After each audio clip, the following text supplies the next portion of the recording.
Il y a des siècles, des auteurs espagnols décrivaient un labyrinthe inca comme l'endroit où l'on se perd. Pendant 400 ans, ce n'était qu'une histoire de fantômes et une légende locale.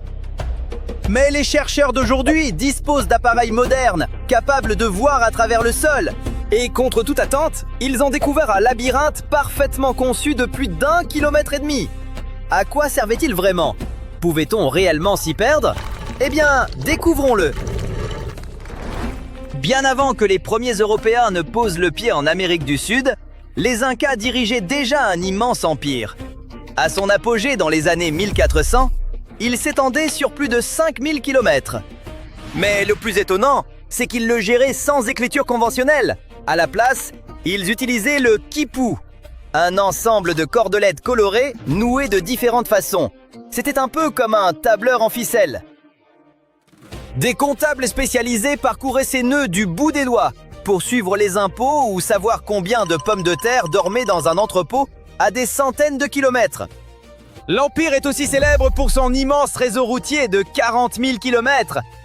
Sans chevaux, il comptait sur un système de relais de coureurs professionnels appelé chasqui.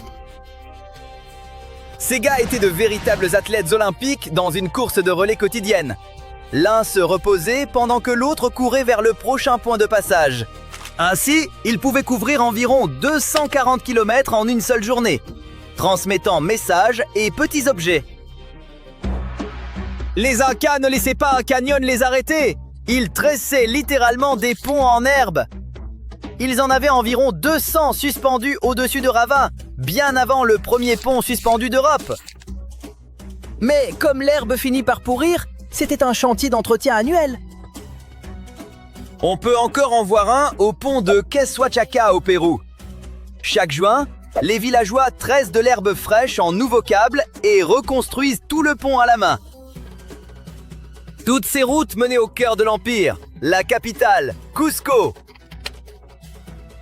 Elle était considérée comme sacrée et les Incas ont même façonné certaines parties de la ville pour lui donner la forme d'un puma.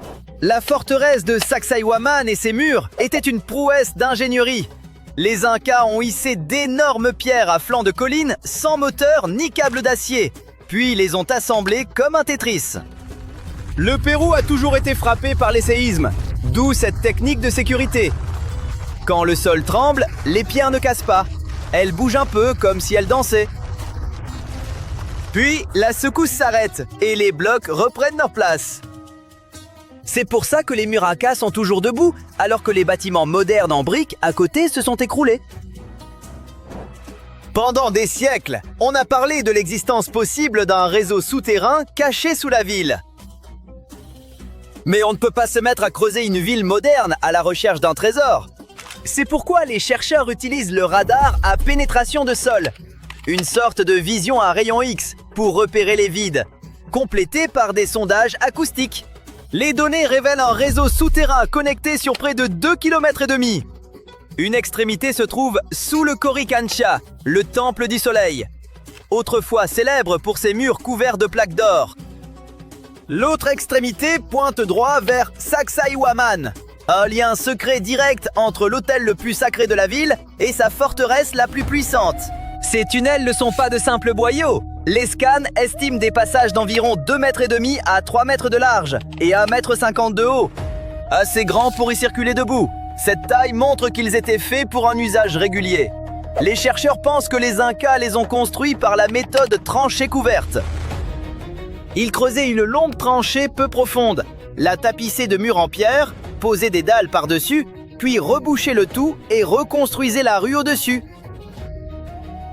Le passage restait caché en pleine vue et ne s'effondrait pas car il n'était pas profond.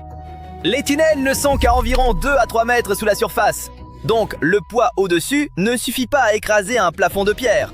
Les murs latéraux retiennent la terre et les pierres ajustées aident la structure à résister aux secousses. La même logique de danse sismique s'applique sous terre. Les pierres peuvent bouger légèrement sans se briser. Sous terre, pas de lumière naturelle, chaque virage se ressemble. Ajoutez des embranchements, l'obscurité et les échos, et on perd vite le sens de l'orientation sans guide.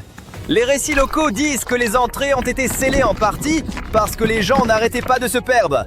Surtout ceux qui entraient chercher un trésor et ne ressortez jamais.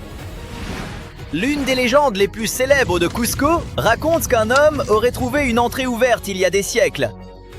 L'histoire dit qu'il aurait passé des semaines perdu dans le noir total avant de sortir par un trou près du temple du soleil.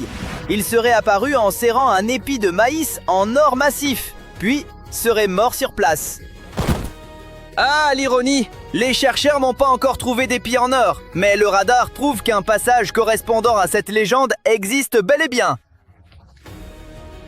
Les Incas étaient obsédés par la précision. Ça se voit sur un mur de pierre à Cusco, avec la fameuse pierre aux 12 angles.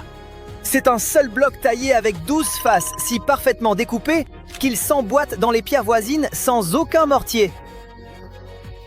Pas de ciment, pas de colle.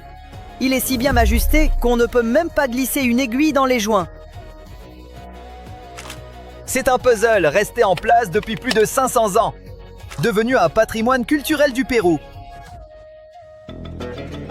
Les Incas étaient si doués en ingénierie qu'on découvre encore aujourd'hui de nouvelles parties de leur monde. Des lieux comme Choquequirao. Après son abandon, la forêt l'a englouti et il est resté caché aux yeux du public pendant très longtemps. C'est un immense complexe de pierres avec des structures et des terrasses construites à flanc de montagne. Mais l'idée de cacher des infrastructures en pleine vue n'était pas unique. Des civilisations anciennes du monde entier ont eu la même idée. En Turquie, il y a Derinkuyu. C'est comme une immense ville souterraine construite à l'envers dans la terre. Elle descend à près de 90 mètres de profondeur. Tout a été creusé dans la roche volcanique. Il y avait des écoles et des cuisines. Les archéologues estiment que 20 000 personnes pouvaient s'y réfugier et y vivre pendant des mois. Les bâtisseurs ont fabriqué d'immenses roues de pierre servant de portes qu'on ne pouvait ouvrir que de l'intérieur. Derinkuyu n'est qu'un point dans un vaste réseau. Toute la région est pratiquement creuse. On pouvait descendre dans un trou dans une vallée, marcher sous terre pendant des heures et ressortir dans une ville complètement différente. Certains rapports affirment que les systèmes pouvaient même filtrer la fumée pour que la surface paraisse totalement intacte. Dans le nord de la France, il y a Naours, un village caché creusé sous des terres agricoles. Vu d'en haut, rien ne se voyait. Sous terre, c'était une vraie fourmilière humaine de 300 pièces. Au départ, une carrière, c'est devenu un refuge secret avec des écuries, des cuisines et des chapelles. Des gens ont gravé des noms et des dates sur les murs, et on peut encore les lire aujourd'hui. En Pologne, il y a la mine de sel de Wieliczka. C'est un gouffre sans fin digne d'un roman fantastique. L'exploitation a commencé au XIIIe siècle, et pendant 700 ans, en creusant pour le sel, les mineurs ont créé un véritable royaume souterrain. Parce que le travail était terrifiant, ils ont construit des lieux sacrés pour prier en sécurité, sans jamais voir le soleil. Le complexe s'étend sur 270 km et atteint 300 mètres de profondeur. Mais le plus fou, ce n'est pas l'échelle, c'est l'architecture. Ils ont sculpté 4 chapelles entières, des statues et même une immense salle de bal directement dans la roche de sel. La plus célèbre, la chapelle Sainte Kinga, est une véritable cathédrale souterraine dont les lustres sont faits de cristaux de sel. Ces tunnels montrent à quel point les bâtisseurs étaient ingénieux et créatifs, même sans technologie ni outils adaptés. Les Incas en sont un parfait exemple. Ils ont créé des bâtiments conçus pour défier le temps et résister au séisme. En Turquie et en France, construire sous terre visait la survie. À Cusco, c'était un trajet privé. Les tunnels sont praticables à pied et ressemblent davantage à un passage souterrain moderne. Peut-être qu'ils les ont construits simplement parce qu'ils le pouvaient.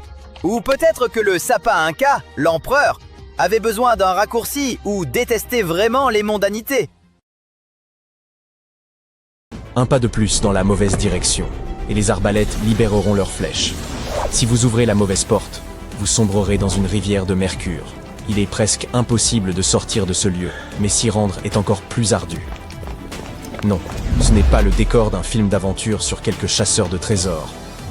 Il s'agit d'un véritable tombeau gigantesque, truffé de pièges et de ruisseaux de mercure toxique. Et il n'est pas niché au cœur de la jungle amazonienne, ni sur une île inconnue. Ce tombeau se trouve au centre de la Chine, à proximité de la ville de Xi'an. Et savez-vous ce qui est le plus extraordinaire? Il a été édifié il y a plus de 2000 ans, et encore aujourd'hui, au XXIe siècle, nous ignorons toujours comment y pénétrer. Commençons toutefois par le commencement. Beaucoup d'entre vous ont sans doute entendu parler de l'armée de terre cuite, des milliers de sculptures en argile représentant des humains. Elles furent découvertes pour la première fois en 1974, lorsqu'un groupe de paysans creusait des tranchées près de Xi'an. Ils mirent au jour une figure détaillée à taille humaine. Et ce n'était qu'une parmi 1000. Chaque sculpture fut réalisée avec le plus grand réalisme, chacune possédant des détails qui lui étaient propres. Plus de 50 ans se sont écoulés, et les scientifiques poursuivent l'exhumation de ces sculptures. Leur nombre a désormais dépassé 8000. Mais quelle est leur fonction? Ces statues de terre cuite gardent, en quelque sorte, le tombeau de l'empereur Qin Shi Huang.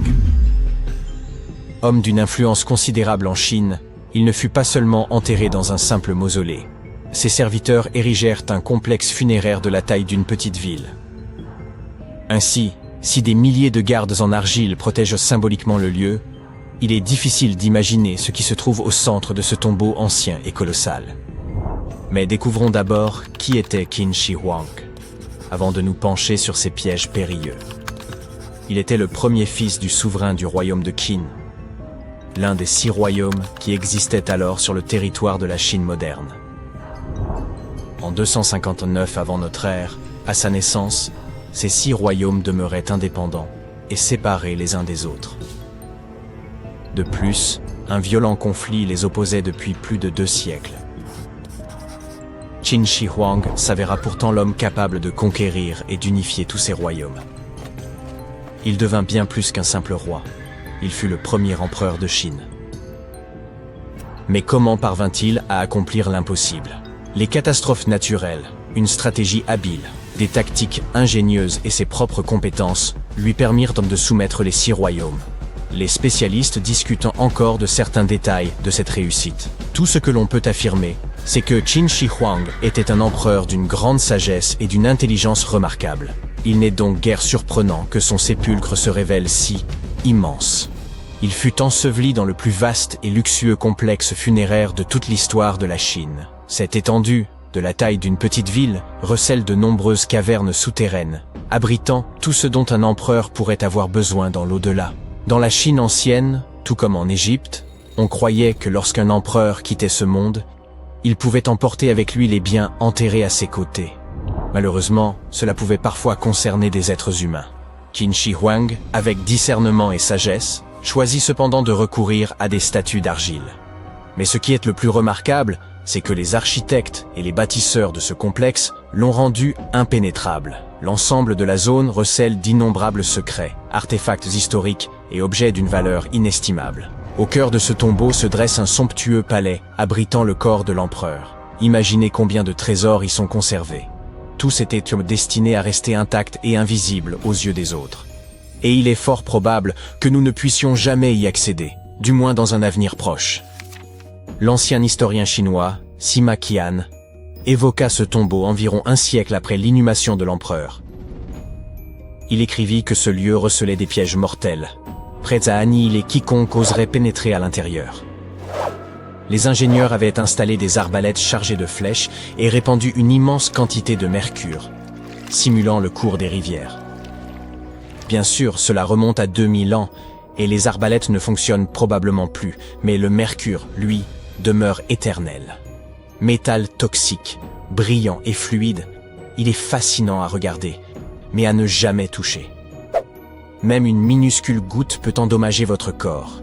Inhalée ou ingérée, elle affecte les nerfs, le foie, les reins et provoque de nombreux autres symptômes. Et ce n'est qu'une goutte. Imaginez la dangerosité des rivières de cette substance. Qui peut savoir quelle quantité de mercure les bâtisseurs ont pu y déverser? Mais même si vous échappez à tous les pièges et évitez la rivière empoisonnée, le mercure peut encore vous nuire. Ces vapeurs traversent les fissures des murs, ce qui implique que l'ensemble du tombeau est probablement imprégné de ce métal. Et ce constat n'est pas une simple supposition. Les scientifiques ont mesuré le niveau de mercure sur le site de fouilles et l'ont trouvé bien supérieur à la normale. Pourquoi le mercure? Dans la Chine ancienne, il était perçu comme l'élixir de jouvence, la source de l'immortalité. D'après les archives, Qin Shi Huang prenait fréquemment des pilules contenant cet élément, ce qui pourrait expliquer que sa vie se soit achevée à l'âge de 49 ans. Dans tous les cas, les fouilles peuvent endommager les structures anciennes et les artefacts. Par exemple, les archéologues ont causé d'importants dégâts à la tombe de Toutankhamon lors de son exploration. On creuse le sol, et soudain l'entrée s'effondre, détruisant vases, parchemins, décorations intérieures et autres objets. Même en procédant avec soin, les inscriptions et dessins muraux peuvent être altérés par le soleil ou l'oxygène. Les lieux privés d'air frais et de rayons ultraviolets depuis des millénaires possèdent une composition chimique particulière et sont fragiles au contact du monde extérieur. Dans les années 1970, lors de l'excavation de l'armée de terre cuite, le pigment des peintures se détachait sous l'effet du soleil et de l'air. Heureusement, les archéologues s'adaptèrent rapidement et mirent au point une technique permettant d'extraire les statues sans altérer les peintures.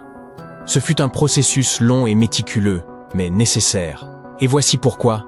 Selon des écrits anciens, l'empereur avait créé un royaume souterrain, avec un somptueux palais en son centre. Le plafond de ce palais était décoré de perles précieuses, simulant les étoiles dans le ciel nocturne. Et ce n'est que le plafond. Il est difficile d'imaginer la décoration des murs, du sol et du reste du tombeau. De plus, les scientifiques s'attendent à découvrir de nombreuses autres statues représentant les serviteurs de l'empereur. Ainsi, le tombeau de Saint-Chehuang représente un véritable paradis pour archéologues et historiens. Pourtant, il faudra plus d'une génération avant de pouvoir extraire l'ensemble des trésors qu'il recèle. Certains experts estiment que l'exploration complète de ce vaste complexe pourrait s'étendre sur plusieurs siècles. Toutefois, les nouvelles technologies archéologiques sont susceptibles de tout transformer. Par exemple, les méthodes de recherche non invasives permettent d'observer le tombeau sans y pénétrer, grâce à des dispositifs spécialisés. Une autre approche consiste à utiliser les muons, produits subatomiques issus de la collision des rayons cosmiques avec les atomes de l'atmosphère terrestre, capables de traverser des objets solides comme le feraient des rayons X. Quant aux nanotechnologies, imaginez des millions de minuscules robots excavateurs s'engageant dans le tombeau, explorant et scannant méthodiquement chaque recoin, transmettant ensuite les informations à un ordinateur qui permet aux scientifiques de créer un modèle holographique fidèle du site. Tout cela paraît fascinant, mais pour être honnête, le charme de l'archéologie s'en trouve réduit. C'est une chose de déterrer soigneusement un artefact ancien de ses mains, de l'observer de près et de le nettoyer minutieusement après des siècles passés sous terre. Il en va tout autrement lorsque l'on se contente de scruter un écran d'ordinateur. Néanmoins, les technologies utilisant des muons ou des robots divers garantissent la sécurité des chercheurs. Il vaut infiniment mieux qu'un ordinateur tombe dans un piège que cela n'arrive à un archéologue. Vous avez sans doute entendu parler de la mythique Atlantide, mais saviez-vous qu'il existe une véritable Atlantide des sables ? En 1992, un groupe de chercheurs amateurs et d'archéologues s'est intéressé à une ville perdue nommée Ubar, censée se dissimuler dans les déserts d'Oman. Selon les légendes et les textes anciens, Ubar aurait disparu suite à la colère des dieux envers le souverain de la cité. Pendant des siècles, nul ne parvint à la retrouver, et elle devint davantage un mythe qu'une réalité. Cela dura jusqu'au moment où un duo improbable, un avocat et un cinéaste, s'allia à la NASA. Ils employèrent un système radar capable de percer les épais sables du désert et découvrir d'anciennes voies de commerciales, compactées par le passage de milliers de chameaux. Imaginez l'odeur. Cette piste les mena aux vestiges d'Ubar, un centre florissant du commerce de l'encens il y a 5000 ans. Substance jadis aussi précieuse que l'or. Ces données furent suffisantes pour engager des explorations sur le terrain. Plus de 40 volontaires retirèrent 200 tonnes de sable du site. Ils découvrirent un ensemble imposant, bien qu'il ne ressemblât guère à une ville. Autrefois, la plupart des Arabes de la région ne vivaient pas dans des maisons au sens traditionnel, mais dans des tentes ouvertes sur les côtés, laissant circuler la brise rafraîchissante. Cependant, au centre de cette ville de tentes se dressait une forteresse, la demeure du roi. La forteresse mise au jour était entourée de 8 murs, chacun d'un demi-mètre d'épaisseur, de 3 mètres de hauteur et d'environ 18 mètres de longueur. À chaque angle se trouvait une tour, d'environ 3 mètres de diamètre et 9 mètres de haut. exactement comme le décrivaient les anciens textes religieux. Ce que le roi, bâtisseur de ce lieu, ignorait, c'est qu'il avait érigé sa forteresse imprenable sur une caverne de calcaire hautement corrosive. Avec le temps, la couche de terre qui recouvrait la forteresse céda, formant un gouffre qui l'engloutit entièrement. De tels gouffres apparaissent lorsque l'eau souterraine érode le substrat rocheux, rendant le sol instable et fragile. Installer une cité au-dessus de cela n'était assurément pas recommandé. Un beau jour, tout s'effondra subitement, et nous n'en avons pris connaissance que récemment. Aïe!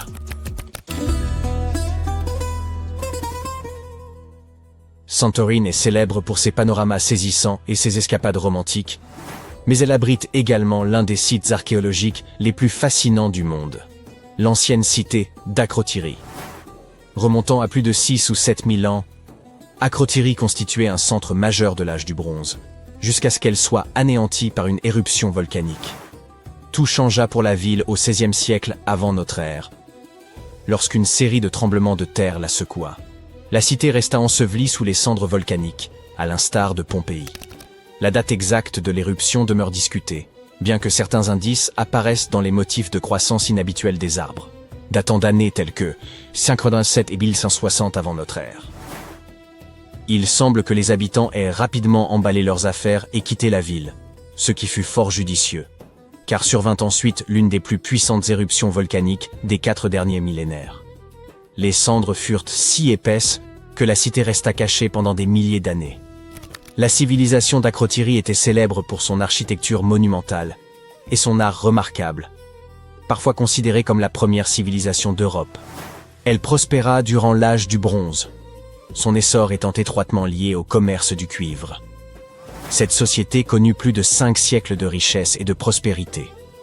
Son expansion fut telle que ses villes possédaient des systèmes de drainage élaborés, et ses habitants produisèrent une poterie de grande qualité, comme le révélèrent les fouilles ultérieures. Avançons jusqu'en 1867, lorsque des habitants commencèrent à découvrir des artefacts anciens de cette civilisation dans une carrière. Ces découvertes attirèrent d'abord l'attention d'un géologue français, qui entreprit les premières fouilles. Ce n'est toutefois qu'au cours des excavations modernes que l'ampleur réelle de la cité disparue fut révélée. En creusant plus profondément, les archéologues mirent au jour une implantation sophistiquée. Akrotiri constituait un carrefour commercial essentiel entre la Crète et Chypre, avec des traces de cuivre, de poterie et de rues pavées. La cité était animée et organisée, jusqu'à ce qu'un volcan dévastateur ne la raye de la carte. Ce qui subsiste aujourd'hui constitue des vestiges impressionnants de leur culture, notamment des fresques parfaitement conservées. Ces peintures, réalisées à l'aide de pigments minéraux, illustrent des scènes de la vie quotidienne, flottilles de bateaux, fleurs écloses et oiseaux en plein vol.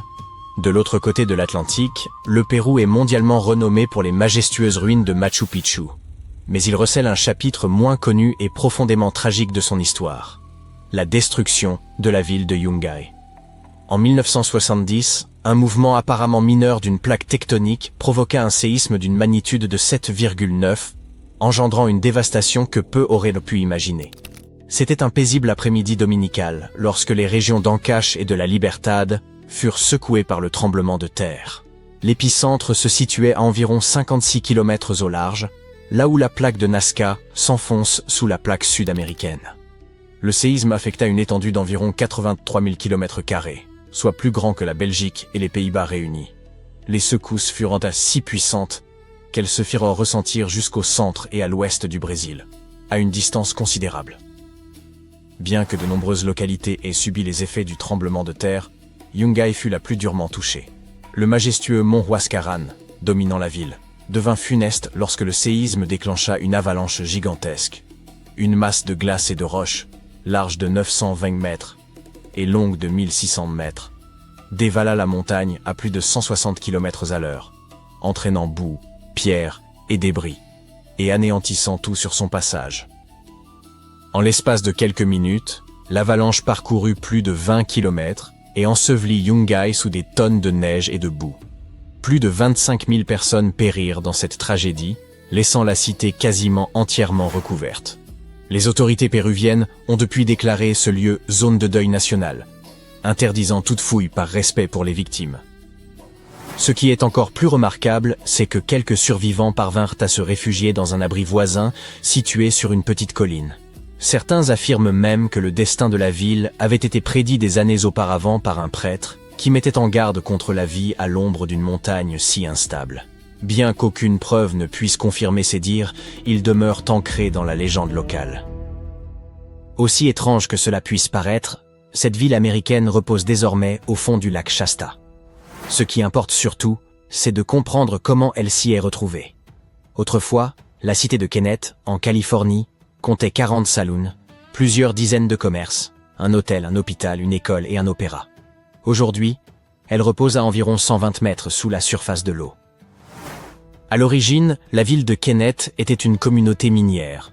Elle attira l'attention en 1852, lorsqu'il fut annoncé que de l'or avait été découvert dans la région. Sa proximité avec le chemin de fer Southern Pacific en fit un lieu prisé par les hommes d'affaires, les cheminots et les milliers de mineurs travaillant dans les sites d'extraction environnants. À son apogée, la ville comptait environ 10 000 habitants. La ville sembla croître trop rapidement, et son économie ne put suivre ce rythme effréné. En 1923, la plus grande mine de Kennett ferma définitivement, fournissant aux autorités le prétexte dont elles avaient besoin. Elles envisagèrent alors la construction d'un barrage dans la région voisine et, en 1935, entamèrent les travaux du barrage de Shasta. Lorsque le lac Shasta commença à se remplir en 1940, l'hôtel et le saloon de l'ancienne ville demeuraient encore debout. Aujourd'hui, toutes les structures restantes reposent dans la partie la plus profonde du lac. Fait des plus surprenants, lors d'une récente sécheresse en Californie, certaines zones de la ville englouties commencèrent à réapparaître.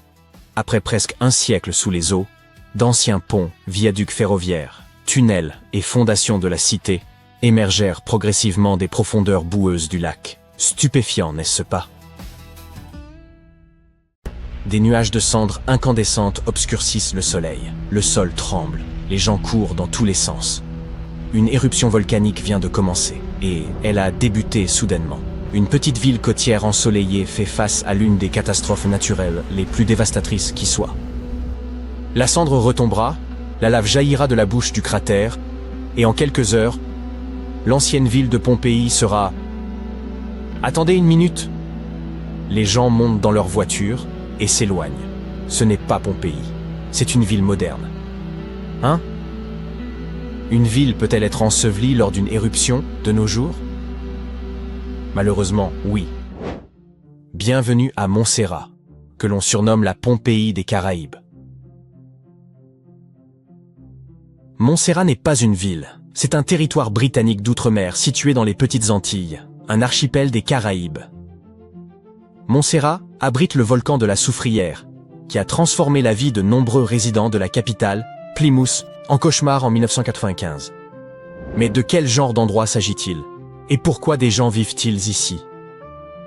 La région de Montserrat n'est pas très grande.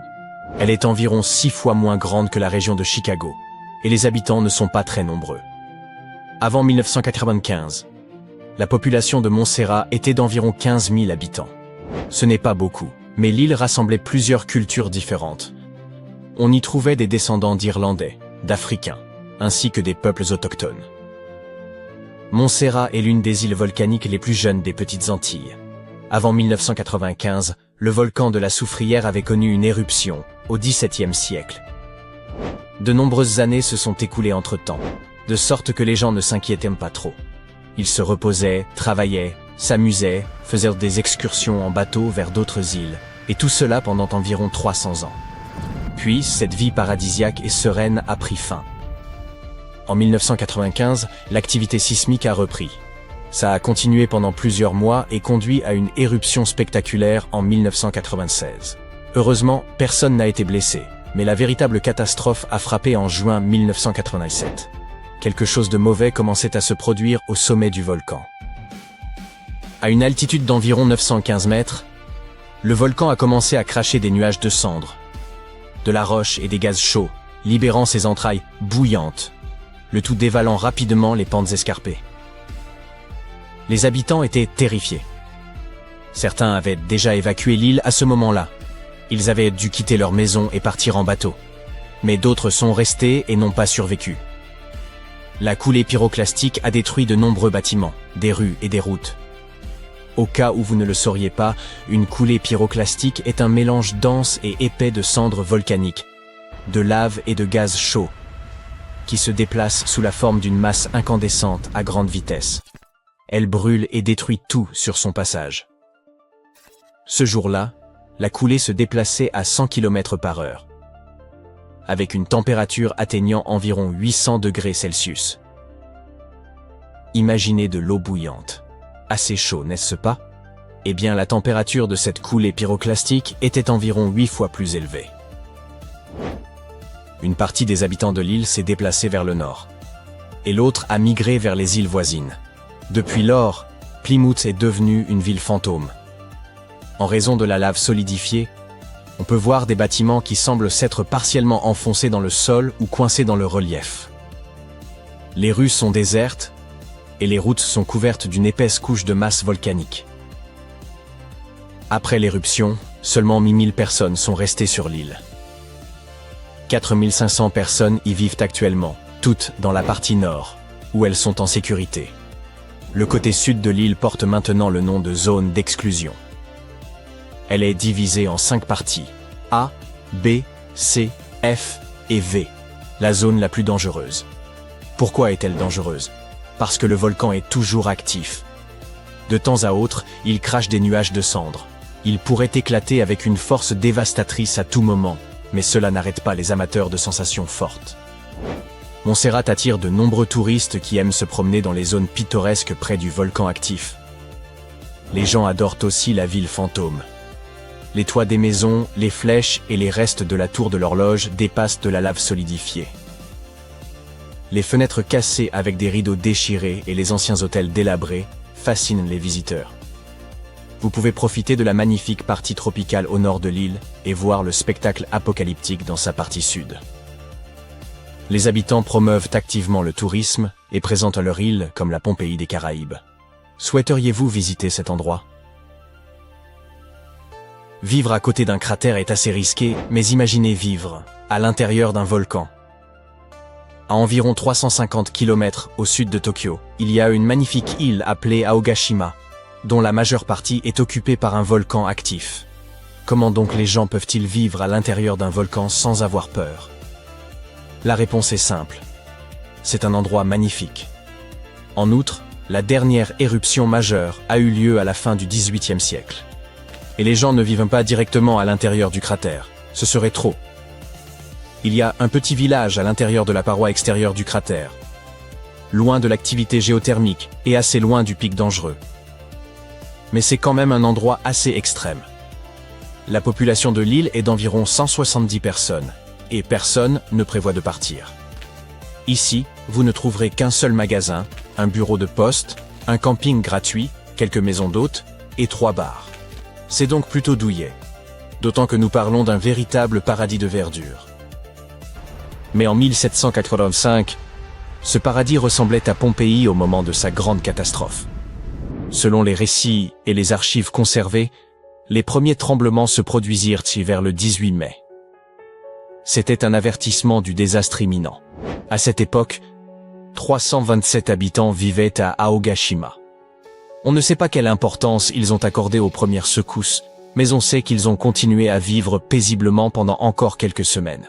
Puis l'activité du volcan a augmenté. Le désastre étant inévitable, l'évacuation de l'île a commencé le 4 juin. Malheureusement, c'était déjà trop tard. Il y avait des tremblements de terre et des grondements terribles. Des coulées de lave brûlante venaient recouvrir les arbres, les routes et les maisons. Rares furent les survivants ce jour-là. Et pourtant, les descendants de ceux qui se sont échappés de l'île, résidant aujourd'hui paisiblement à Aogashima, n'ont-ils pas peur d'une nouvelle éruption? Ils perçoivent la situation différemment. Rien ne peut arrêter la nature, donc il ne sert à rien de résister. Et tant qu'aucune éruption ne se produit, mieux vaut profiter des vues pittoresques que s'inquiéter d'un avenir hypothétique. Peu de gens vivent ici, et il n'y a presque pas de divertissement urbain, mais on peut quand même trouver son bonheur. Dans l'après-midi, vous pouvez vous promener le long de la chaîne de montagnes verdoyantes et profiter de la vue sur la mer des Philippines. Vous vous sentirez en harmonie avec la nature. De beaux oiseaux, un soleil chaleureux et l'effort physique du voyage. Tout cela vous remplira d'énergie et d'inspiration. Vous pouvez également aller pêcher, camper ou discuter avec les habitants. La nuit, vous pouvez admirer les étoiles. Le ciel nocturne est incroyable à Aogashima. Loin des lumières de la ville, le niveau de pollution lumineuse est très faible. Une carte des étoiles détaillée vous aidera à étudier la voûte céleste sans télescope. Étant donné que l'endroit est essentiellement un volcan actif, vous y trouverez aussi de nombreuses sources géothermiques. L'un des endroits les plus appréciés et les plus populaires est Aogashima Furai. C'est un sauna qui utilise l'énergie volcanique pour maintenir des températures élevées dans ses salles de vapeur. Et à l'extérieur de ces salles, vous trouverez des bouches d'air chaud pour cuisiner. Que diriez-vous d'une omelette cuite à la chaleur volcanique? Plutôt tentant. Bien sûr, il est assez difficile de s'y rendre, car Aogashima est une île très à l'écart.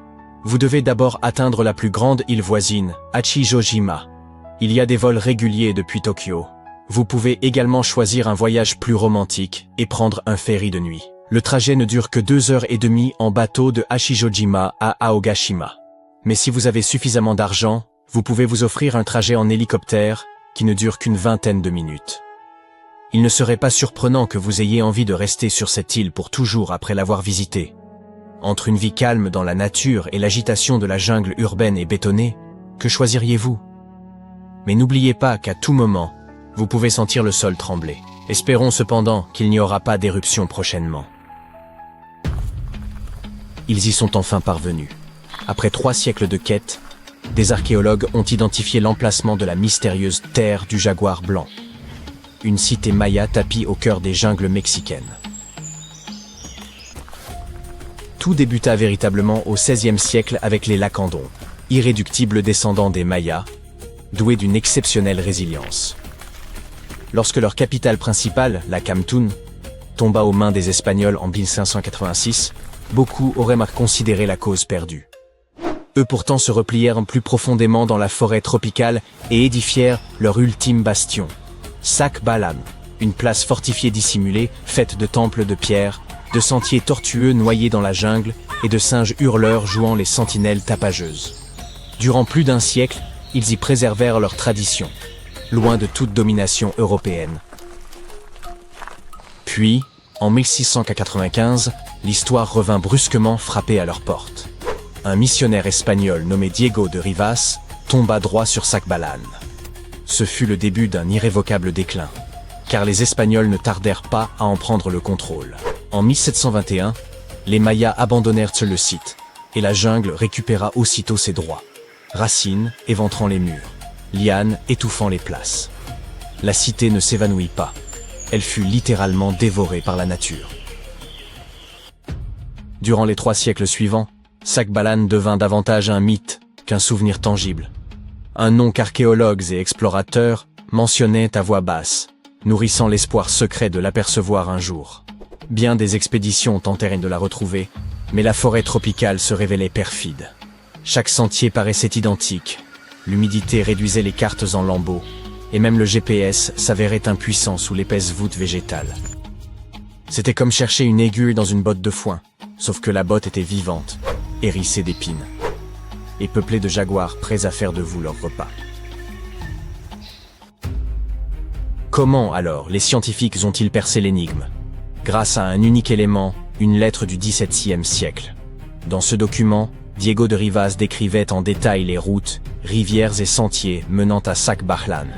Il retraçait le périple de soldats marchant 4 jours jusqu'au rio La Cantún, puis naviguant 2 jours vers l'église El Encuentro de Cristo, où ils abandonnèrent leur canoë avant de poursuivre à pied vers le lac Petén Itzá, au Guatemala.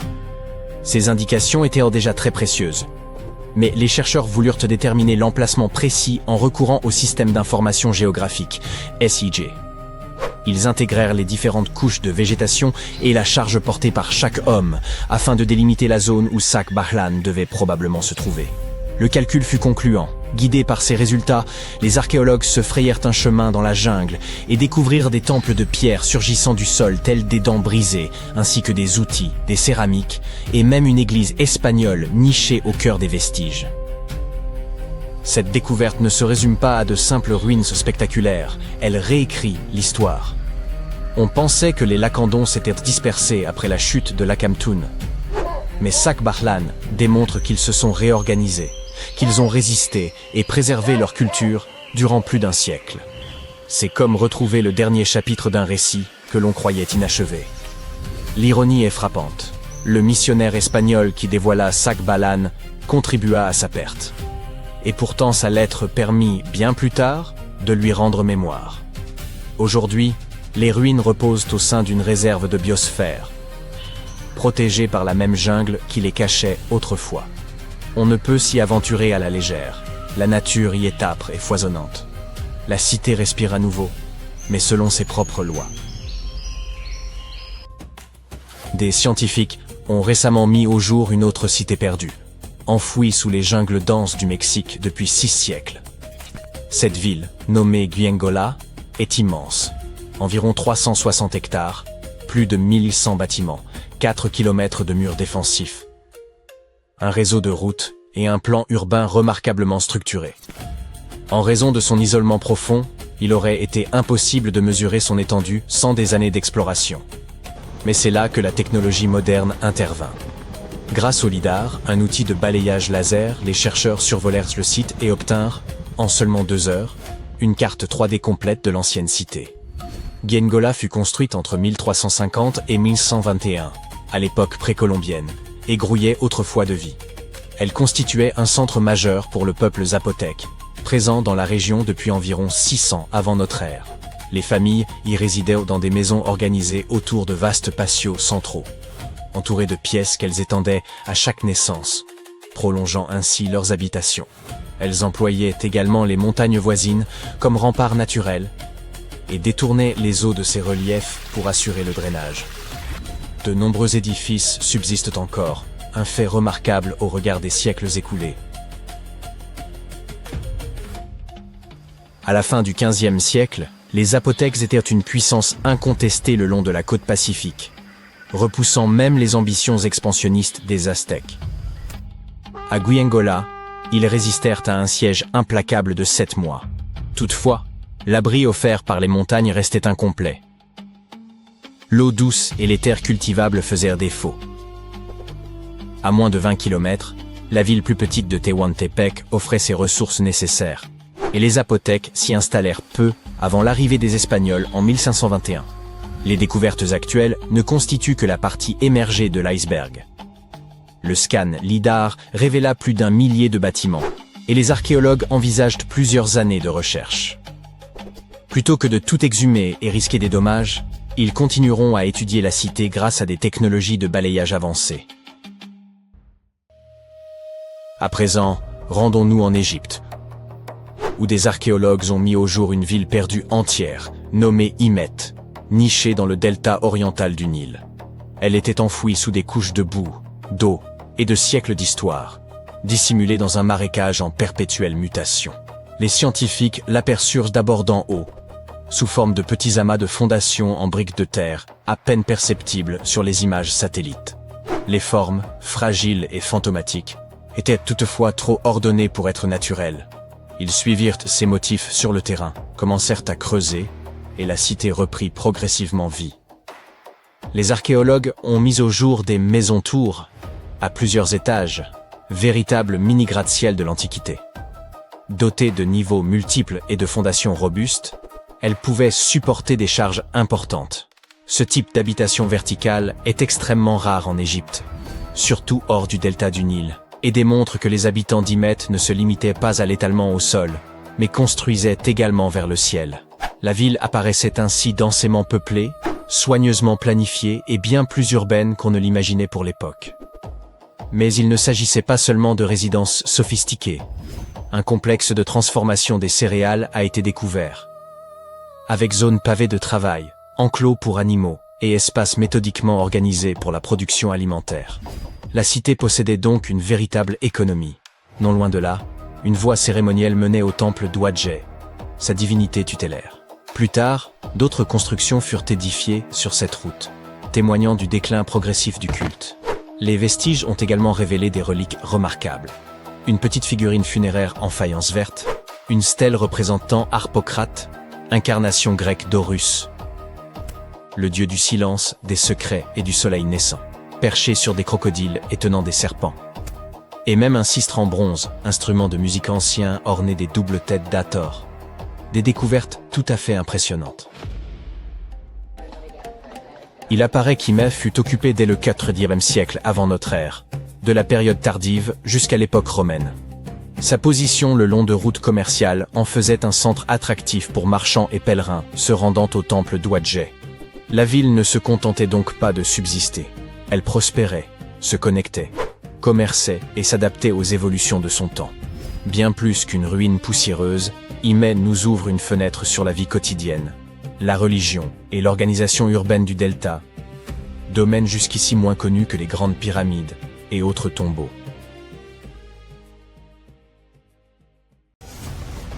Pendant plus de 3000 ans, personne n'a su que cet endroit existait. Et puis, tout d'un coup, des archéologues qui faisaient des fouilles près d'Alexandrie ont découvert quelque chose de vraiment surprenant. Une ville égyptienne oubliée. Ce lieu est enseveli sous des ruines grecques et cache des secrets qui pourraient réécrire l'histoire des pharaons et de leurs armées. L'un des artefacts retrouvés, qui ressemble à une simple cruche à vin, a déjà tout bouleversé. Nous pensions tout connaître de ce qui avait de l'importance sur la carte de l'Égypte ancienne. Pyramides, Thèbes, Luxor, Alexandrie. Mais non, cette carte vient d'être mise à jour. Cette nouvelle ville était un lieu majeur et date d'il y a environ 3400 ans. On vient de la découvrir sur un site appelé Kom El Nugus. Cet endroit est situé à l'ouest d'Alexandrie et se trouve entre la Méditerranée et un lac d'eau salée qui porte le nom de lac Mariout. Cette découverte a fait se foncer quelques sourcils. Les scientifiques pensaient que cet endroit était autrefois vide et qu'il n'avait été habité que par les Grecs vers 332 avant notre ère. Mais il s'avère que des gens vivaient à Kom El Nugus bien avant cela. Alors que les archéologues fouillaient ces ruines grecques, ils ont remarqué quelque chose d'inattendu. Des murs en briques crues. Oui, vous savez, comme pour les pyramides. Le genre de choses que les Égyptiens construisaient à l'époque du Nouvel Empire. Ces briques de terre crues sont faites de boue, d'argile, de sable et de paille. Ces ingrédients étaient mélangés avec de l'eau et séchés au soleil, pas cuits. Les Égyptiens les ont utilisés pendant des milliers d'années pour construire des maisons, des temples, des palais. Et oui, les pyramides. Bien sûr, d'autres civilisations ont également utilisé les briques de terre crue, mais celles dont se servaient les Égyptiens ont quelque chose de particulier. Ils utilisaient la paille qui poussait dans leur région, différents styles de disposition et de mortier. C'est ce qui a permis aux experts de comprendre que les Égyptiens étaient présents à Kom El Nugus. Ce seul fait a surpris la communauté scientifique.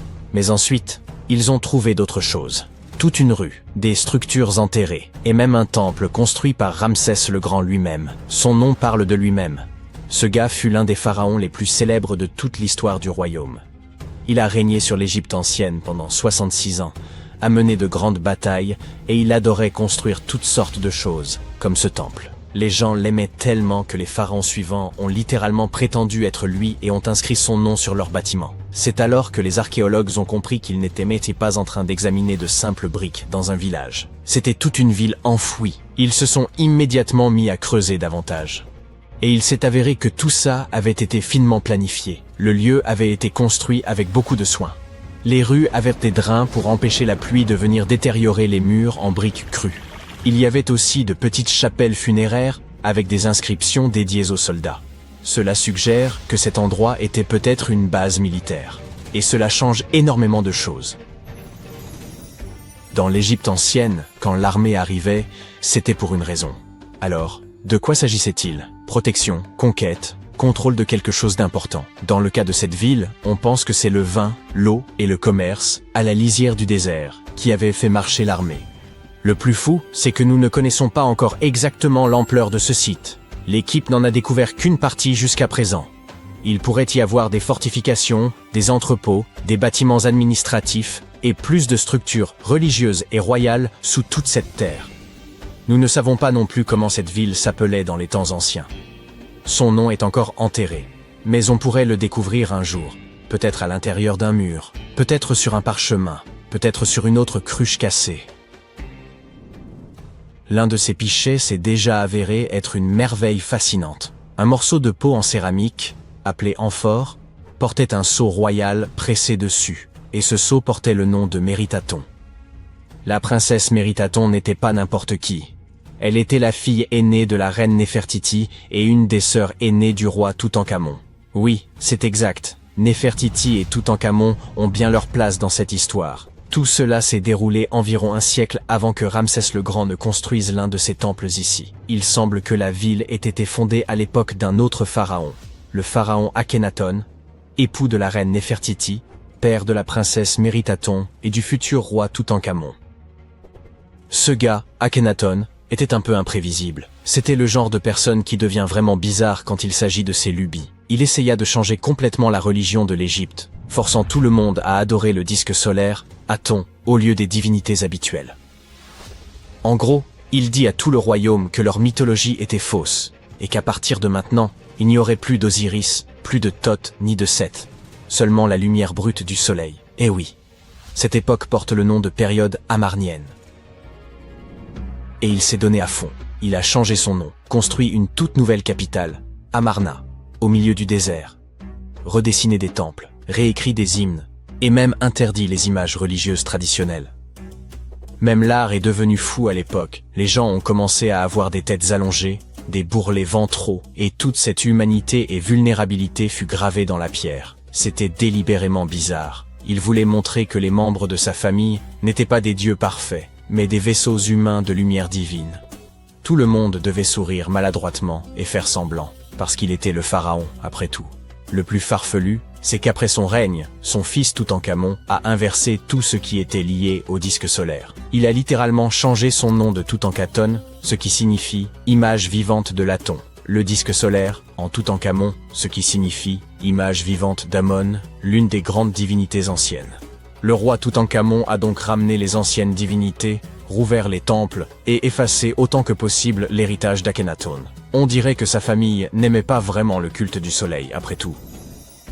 Pendant ce temps, cette cruche de vin découverte montre que la ville était probablement active, prospère et pleine de vie, à l'époque d'Akhenaton. Et c'est énorme. Jusqu'à présent, il n'y avait aucune preuve que ces idées et projets révolutionnaires s'étendaient jusqu'au nord. La cruche montre également que les vignobles et la production de vin existaient au nord du royaume.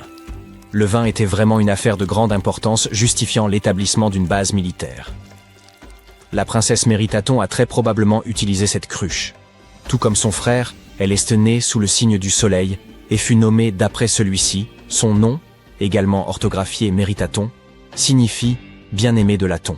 En tant que fille aînée du pharaon et de sa reine, née en plein milieu de changements religieux radicaux, elle a été élevée pour accomplir les devoirs d'une future reine. Dès ses premières années, elle marchait dans les temples aux côtés de sa mère Néfertiti, secouant le sistre lors de rituels solennels. Elle était présente lorsqu'Akhenaton a établi sa capitale, Amarna. Il aimait clairement sa famille. Le visage de Méritaton fut gravé sur ses murs de pierre plus que celui de quiconque. Dans chaque temple, dans chaque scène sacrée, son visage apparaît et vénéré. Les événements deviennent flous dans l'histoire après le décès de son père. Le trône vacillait. Le roi Toutankhamon était très jeune, âgé de seulement 9 ans, lorsqu'il a dû assumer ses nouvelles responsabilités. Méritaton semble avoir été un bref intermède entre son père et son jeune frère. Elle a épousé un homme du nom de Smenkhkare. Les historiens ne sont même pas certains de l'identité de cet homme mystérieux. Il a même pu s'agir d'une invention, le roi fantôme d'une dynastie en ruine, ou alors, c'était son frère. Quelle que soit la vérité, ces deux-là ont pris le pouvoir et ont régné ensemble pendant un certain temps.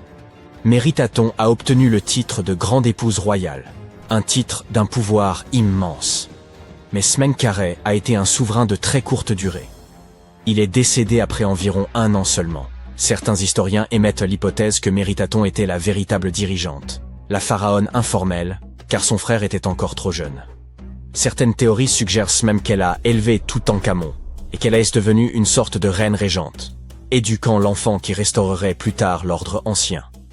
Mais rien de tout cela n'est confirmé. Il est très difficile pour les historiens de trouver des informations sur cette époque, car la période amarnienne a été plus tard condamnée. Les successeurs ont voulu effacer l'hérésie d'Akhenaton et tout ce qui était lié à lui, y compris Méritaton.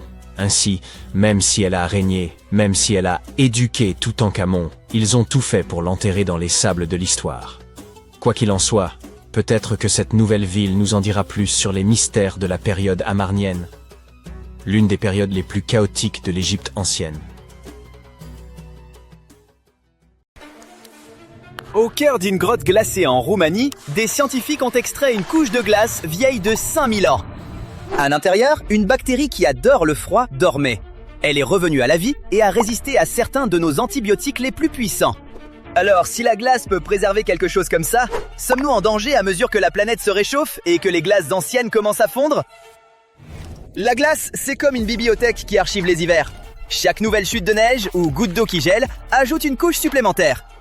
Les scientifiques peuvent découper ces couches pour voir ce que le vent transportait à l'époque. Ils y trouvent de la poussière piégée, du pollen ancien ou même des microbes égarés. Les calottes glaciaires polaires sont la plus grande bibliothèque de ce type sur Terre, avec des archives qui remontent à plus de 800 000 ans. Mais pas besoin d'aller jusqu'en Antarctique pour trouver de la glace ancienne. La planète regorge de congélateurs souterrains cachés. L'un des plus grands, c'est la grotte de glace de Scarissoara, en Roumanie. Nichée au cœur d'une montagne calcaire, cette caverne renferme plus de 100 000 mètres cubes de glace solide. Y descendre, c'est déjà toute une aventure. Les chercheurs descendent un escalier métallique abrupt sur environ 50 mètres de profondeur dans la grotte. Debout sur le sol gelé, ils utilisent des foreuses creuses pour extraire d'énormes types de glace. Une fois, ils ont sorti une carotte de 25 mètres, soit la hauteur d'un immeuble de 8 étages. Cette glace datait de 13 000 ans, bien avant la civilisation humaine. Mais la vraie surprise, c'était la bactérie qu'ils ont trouvée piégée à l'intérieur. Les bactéries sont de minuscules cellules, des sacs microscopiques de réactions chimiques. Elles se multiplient en copiant leur ADN, puis en se divisant en deux. C'est un processus qu'on appelle la fission binaire. Si les conditions sont bonnes, elles peuvent doubler leur nombre en 20 minutes chrono. La plupart des bactéries capables de nous infecter aiment la chaleur. Autour de 37 degrés Celsius, c'est leur zone de confort. Mais celle de la grotte roumaine appartient à une toute autre catégorie. Son nom est un peu inquiétant. Psychrobactère. Mais pas de panique, ça veut juste dire qu'elle préfère le froid. Elle se développe mieux à des températures fraîches, genre celle d'un frigo. Notre corps serait comme un sauna pour elle, mais elle n'est pas inoffensive pour autant. La glace préserve les choses en appuyant sur le bouton pause absolue. Privées d'eau liquide, les réactions chimiques qui normalement détruisent une cellule s'arrêtent complètement. Tant que la congélation profonde maintient la cellule intacte, le microbe peut survivre en veille pendant des millénaires. Mais donnez-lui un peu de chaleur et des nutriments frais en laboratoire, et elle se réveille aussitôt. Les scientifiques ont testé cette souche contre 28 antibiotiques. Elle a résisté à 10 d'entre eux. Les 18 autres fonctionnaient encore, au moins partiellement. Mais 10 échecs sur 28, c'est suffisant pour attirer l'attention des chercheurs. Ensuite, ils ont analysé son ADN. À l'intérieur, ils ont trouvé plus de 100 gènes liés à la résistance aux antibiotiques, ainsi que près de 600 gènes qu'on ne comprend pas encore totalement. Il y a aussi un détail important. Comme cette bactérie est rare, les scientifiques ont dû comparer son comportement avec celui d'espèces similaires. Donc la résistance est bien réelle, mais on ne peut pas directement en conclure que ça se passerait pareil dans un hôpital. En laboratoire, ce petit microbe a montré qu'il pouvait activement interférer avec d'autres organismes. Les chercheurs ont identifié 11 gènes spécifiques dans son ADN liés à la production de composés capables de supprimer ou d'inhiber des bactéries, des champignons et peut-être même des virus. En termes simples, c'est comme un petit soldat en armure. Ça, c'est la résistance aux antibiotiques.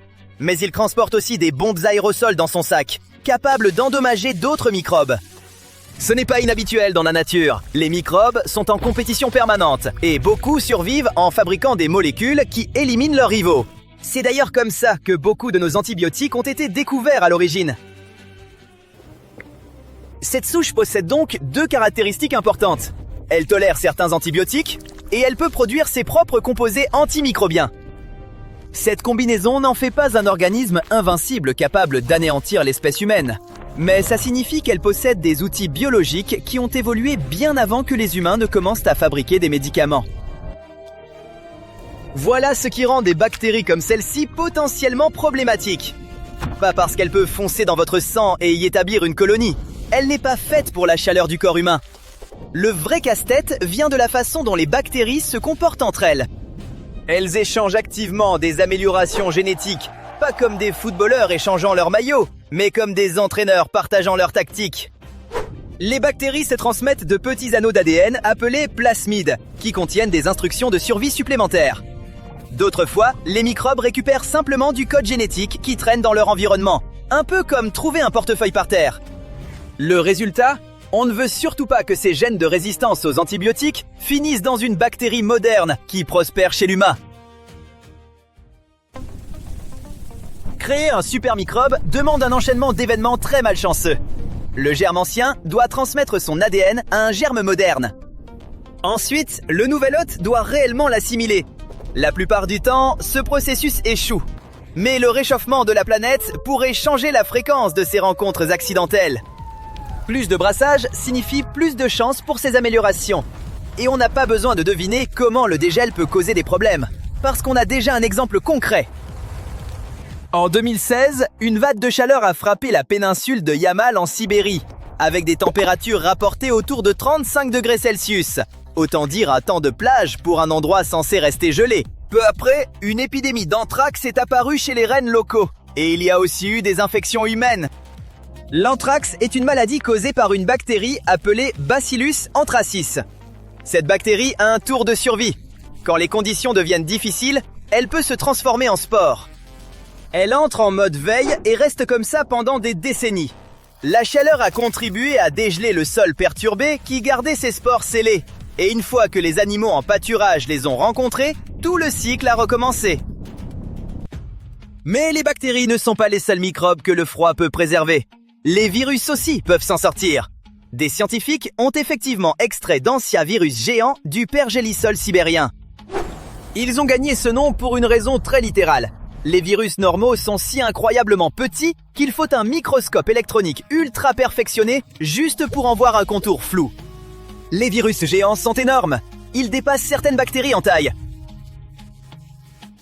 On pourrait facilement les repérer avec un microscope basique de lycée.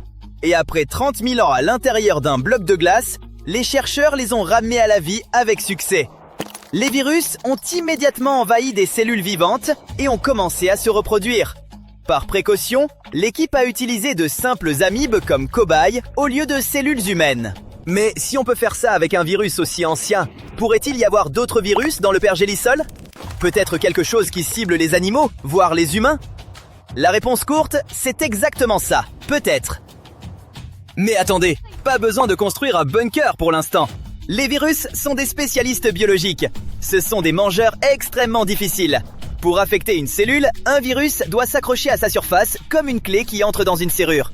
Un virus conçu pour affecter un mammouth laineux ou une amibe préhistorique a probablement la mauvaise clé pour une cellule humaine. Notre biologie est juste assez différente pour que la porte reste verrouillée. Cela dit, on n'est pas totalement tiré d'affaire. Des scientifiques ont trouvé des traces génétiques de choses qu'on connaît bien, comme la grippe espagnole de 1918 et même la variole, préservée dans le pergélisol et des restes congelés. Mais trouver des fragments de code génétique, c'est très différent de trouver un virus pleinement fonctionnel, capable de se réactiver et de déclencher une infection. La plupart du temps, le temps et les radiations naturelles ont transformé ces trucs en résidus inoffensifs. La menace réaliste, ce n'est pas une peste apocalyptique de zombies, c'est une perturbation de l'écosystème. Si des quantités massives de microbes anciens envahissent l'océan, ils pourraient dérégler la base de la chaîne alimentaire. Éliminer un plancton spécifique et les poissons affamés créent un effet domino qui touche les animaux plus gros. La fonte des glaces est un problème au ralenti qui se joue sur des siècles. La science et la médecine sont bien éveillées et surveillent tout ça. L'humanité a déjà bien assez de soucis au quotidien. Alors, les germes préhistoriques méritent d'être tout en bas de votre liste d'inquiétudes.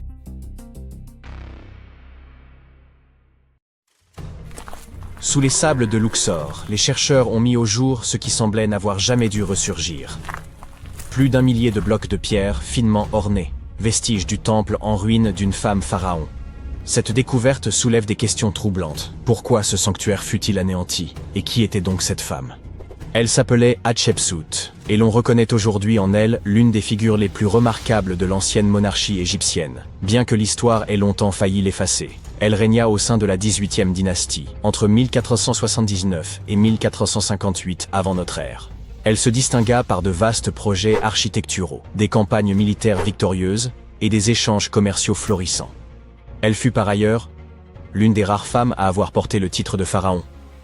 Il fallut attendre environ 15 siècles avant qu'une autre femme ne monte sur le trône, et ce ne fut autre que Cléopâtre. Le chemin qu'emprunta Hatshepsut pour accéder au pouvoir constitue, sans doute, l'épisode le plus singulier de son histoire. Comme dans la plupart des monarchies héréditaires, la succession en Égypte privilégiait clairement les héritiers mâles. Ainsi, lorsque Thoutmôsis Ier eut pour premier enfant une fille, l'ordre dynastique s'en trouva profondément contrarié. À la mort du souverain, quelques années plus tard, le trône revint à Thoutmôsis II, qui régna brièvement, avant de le transmettre à son jeune fils, Thoutmôsis III, encore en bas âge. Hatshepsut se trouvait être la belle-mère du futur pharaon.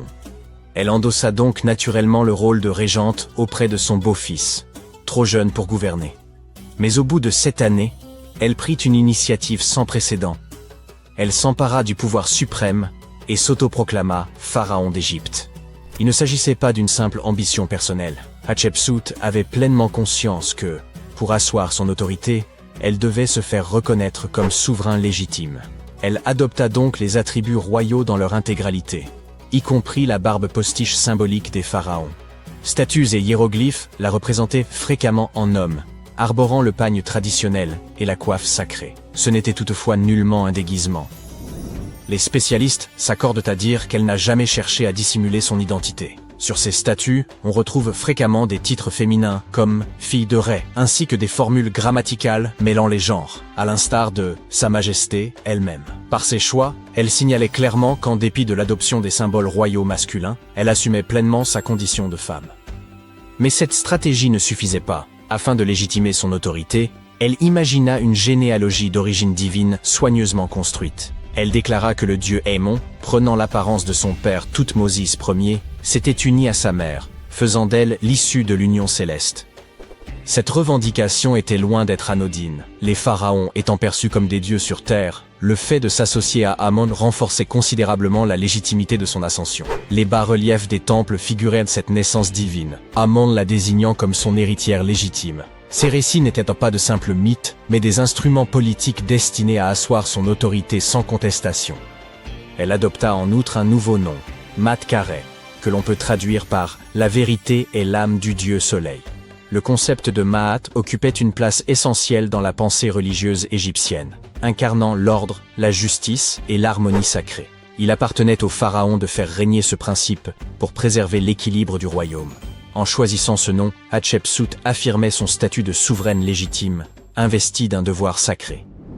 Son règne fut remarquable. Elle guida l'Égypte vers une période florissante, marquée par la paix, l'essor économique et de vastes chantiers architecturaux. Elle entreprit la restauration de nombreux sanctuaires à travers le pays, mais son œuvre la plus emblématique demeure son temple de Deir el-Bahari, un édifice d'une beauté saisissante, creusé dans les falaises de Luxor. Hatshepsut lança l'un des chantiers les plus ambitieux de toute l'histoire égyptienne, ordonnant l'édification de temples, d'obélisques et de monuments destinés à graver son règne dans l'éternité. Certains avancent qu'elle poursuivit les travaux de l'allée des Sphinx, cette majestueuse voie bordée de statues qui menait au sanctuaire de Karnak.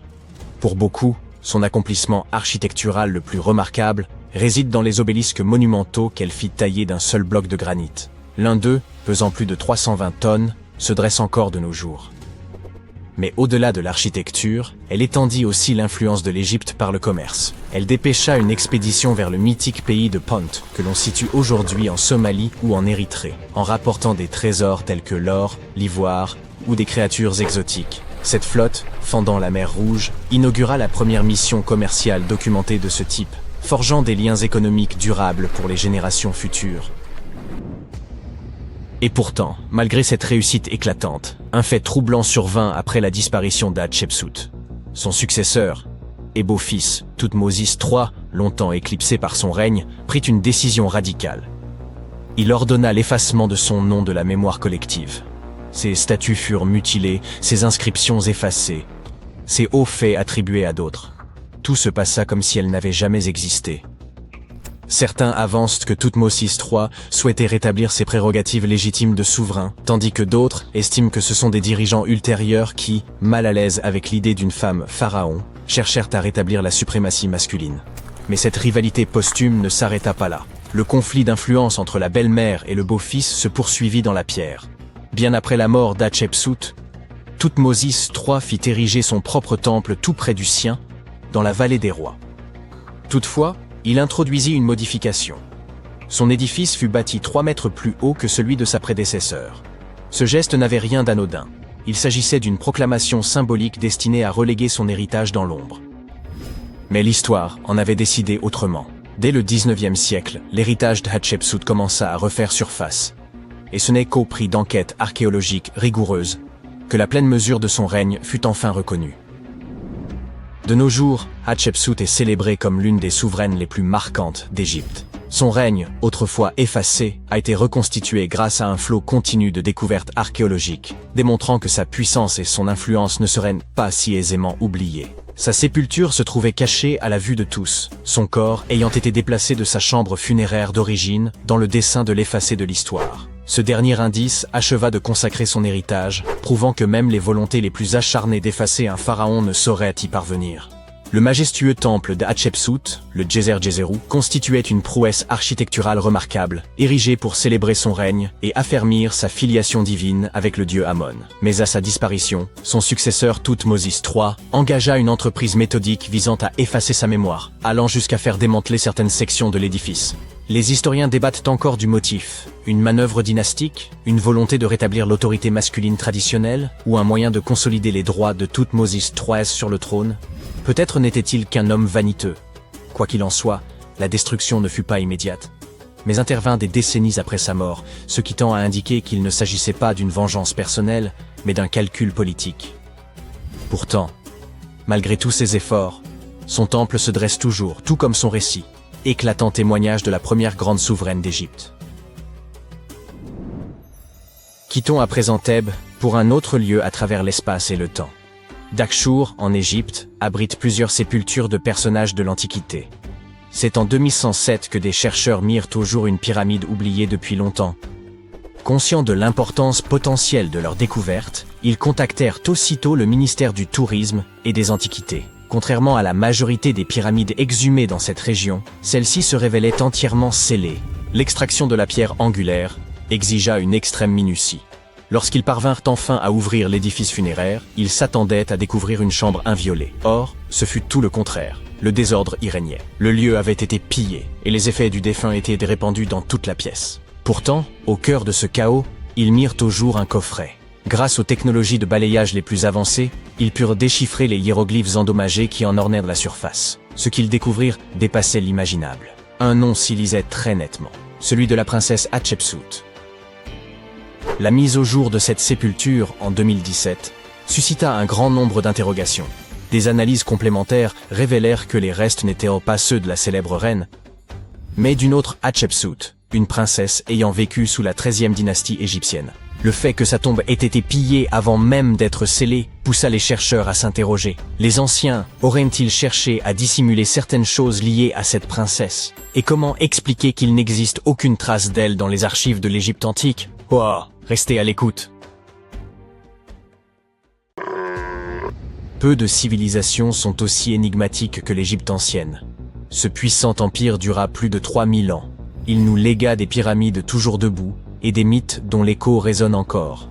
C'est l'un des lieux les plus étudiés au monde. Et pourtant, de nouvelles découvertes continuent de nous étonner. À Abydos, des archéologues ont récemment mis au jour une tombe royale vieille de 3600 ans. Elle est immense et ornée de hiéroglyphes dorés honorant les dieux. Mais le nom du pharaon, il a disparu. Qui était donc ce souverain et quel nouveau chapitre de l'histoire égyptienne cette énigme pourrait-elle révéler? S'il est un endroit en Égypte où la limite entre vie et mort semble presque s'effacer, c'est bien Abydos. Pour les anciens Égyptiens, ce territoire était sacré. Ils pensaient qu'il abritait la tombe d'Osiris, le dieu qui mourut, fut démembré, puis renaquit pour régner sur l'au-delà. Cette croyance fit d'Abydos le cœur spirituel du pays. Les pharaons y firent ériger des temples majestueux, notamment celui de Séti Ier, célèbre pour sa liste royale, où sont gravés les noms de 76 souverains. Des pèlerins venus de tout le royaume y déposèrent des offrandes et participaient aux fêtes d'Osiris, durant lesquelles sa mort et sa résurrection étaient rituellement rejouées. Ce n'était pas un culte purement symbolique, c'était une sorte de Japan Expo avant l'heure, où, au lieu d'imiter des héros, les fidèles incarnaient des dieux renaissants. Les pharaons rivalisaient d'ardeur pour reposer au plus près d'Osiris, transformant Abydos en un lieu à la fois funéraire, sacré et promesse d'éternité. Des millénaires plus tard, les environs d'Abydos continuent de livrer des merveilles. Ce fut le cas de la tombe récemment découverte. Au début de 2025, une équipe conjointe d'archéologues égyptiens et américains entreprit des fouilles sous une éminence rocheuse appelée la montagne d'Anubis. Vous vous souvenez d'Anubis? Le dieu à tête de chacal, gardien des nécropoles. À 7 mètres de profondeur, ils découvrirent une sépulture royale longtemps dissimulée.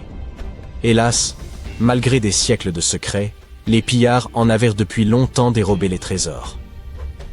Mais tout montrait qu'elle appartenait à une figure d'importance. Comme dans un vaste manoir vide dont on devine encore l'opulence de son ancien occupant. La chambre funéraire comportait des voûtes en briques crues, hautes de plus de 5 mètres, la taille d'une girafe femelle debout. Pour un édifice vieux de 36 siècles, l'ensemble demeurait prodigieux. Et pourtant, connaissant le génie architectural des anciens Égyptiens, rien ne saurait vraiment surprendre. Aucun trésor n'a été retrouvé, aucun masque d'or, et plus tragique encore, aucun nom. Le cartouche qui aurait dû révéler l'identité du roi était illisible. Or, les tombes égyptiennes affichaient presque toujours le nom de leur occupant. Dans l'Égypte antique, un cartouche n'était rien de moins qu'une large étiquette ovale entourant, en hiéroglyphes, le nom du souverain. C'était une sorte de laissez-passer royal valable, dans ce monde comme dans l'autre. Sans lui, l'âme ne pouvait franchir les portes de l'au-delà. Car pour les Égyptiens, le nom, le reine, ne servait pas seulement à distinguer un individu, mais constituait l'essence même de son être. Tant que son règne survivait, l'esprit demeurait vivant. Être oublié, c'était subir un sort pire que la mort. Une âme sans nom ne pouvait poursuivre son voyage éternel. C'est pourquoi les cartouches se trouvaient partout, sur les temples, les obélisques, les bijoux, les statues et les parois funéraires. Leur rôle dépassait la simple inscription. Ils maintenaient la présence du pharaon visible en tout lieu. Imaginez bâtir une tombe monumentale pour que des visiteurs, 3600 ans plus tard, y pénètrent en se demandant « c'était qui déjà ?» Situation peu glorieuse, assurément. Voilà pourquoi il n'est pas absurde d'imaginer ce souverain anonyme hantant ses pilleurs à jamais. Le cartouche, en vérité, avait une portée considérable. L'un des exemples les plus célèbres provient de la tombe de Thoutmôsis III. Sa chambre funéraire et son sarcophage étaient littéralement façonnés dans la forme d'un cartouche, faisant de l'ensemble un symbole architectural vivant de son nom. Heureusement, dans la tombe récemment découverte, tout n'avait pas disparu. À l'entrée, peints dans des reflets d'or, se tenaient 2 gardiennes bien connues, les déesses Isis et Nephthys. Isis, magicienne, avait rassemblé les membres d'Osiris et lui avait rendu la vie. Nephthys, sa sœur, demeurait la pleureuse éternelle et la protectrice des morts. Ensemble, elles assuraient que quiconque reposerait ici ne traverserait pas seul l'au-delà. Un indice supplémentaire du prestige du pharaon inconnu. Mais qui pouvait-il être? Pour le découvrir, il faut remonter le fil du temps. Cette sépulture date d'une période troublée. La deuxième période intermédiaire, lorsque l'Égypte, morcelée, n'était plus dirigée par un seul souverain, mais scindée en plusieurs royaumes rivaux, chacun régnant sur son propre territoire. Une véritable version antique de Game of Thrones. Et au cœur même de ce tumulte s'élevait Abydos. Durant un temps, elle abrita sa propre lignée royale, connue sous le nom de dynastie d'Abydos. Ces souverains n'étaient pas les bâtisseurs de pyramides que tout le monde connaît. Et c'est précisément ce qui les rend si énigmatiques. Ils n'ont laissé derrière eux ni monuments majestueux, ni cités étendues, seulement quelques fragments de noms gravés sur des blocs ébréchés. Pendant des siècles, nombre d'égyptologues doutèrent de leur existence. Mais tout changea en 2014, lorsque les archéologues mirent au jour la tombe de Senebkei, l'un de ces rois obscurs. Depuis, chaque élément connu à son sujet révèle qu'il eut une destinée singulière. Ses ossements portent 18 plaies profondes, caractéristiques des blessures reçues au combat. Son crâne, son dos et ses mains furent frappés, et il périt probablement en affrontant l'ennemi, devenant ainsi l'un des rares pharaons dont on sait qu'il mourut sur le champ de bataille. Sa sépulture, modeste et composée d'objets provenant de règnes antérieurs, contenait néanmoins une chose inestimable, la preuve de son existence. Avant Senebkay, la dynastie d'Abydos n'était qu'une hypothèse. Grâce à lui, elle prit corps et réalité. C'est pourquoi la récente découverte pourrait être cruciale. La nouvelle tombe royale exhumée à Abydos adopte le même plan et le même style que celle de Senebkay. Chambres en calcaire, voûtes de briques crues et divinité protectrice. Toutefois, elle se distingue par sa taille bien supérieure, ce qui suggère qu'elle appartint peut-être à un souverain d'Abydos plus ancien encore, et doté d'un pouvoir plus vaste. Quel qu'il fût, ce roi voulait que sa mémoire se perpétuât aux côtés de celle des plus grands. Ironie du sort, l'histoire elle-même semble avoir tenté de l'effacer. Peut-être que d'autres découvertes, à proximité de son tombeau, nous livreront davantage d'indices. Et, en effet, il y a plus. Et c'est plutôt fascinant. Non loin d'Abydos, dans le village de Banawit, les archéologues ont mis au jour un atelier de poterie remontant à l'époque romaine. Vous avez bien entendu, un atelier de poterie à 2 pas du tombeau d'un pharaon. Le site comportait d'immenses fours d'argile, des salles de stockage et de nombreux éclats brisés appelés ostraka.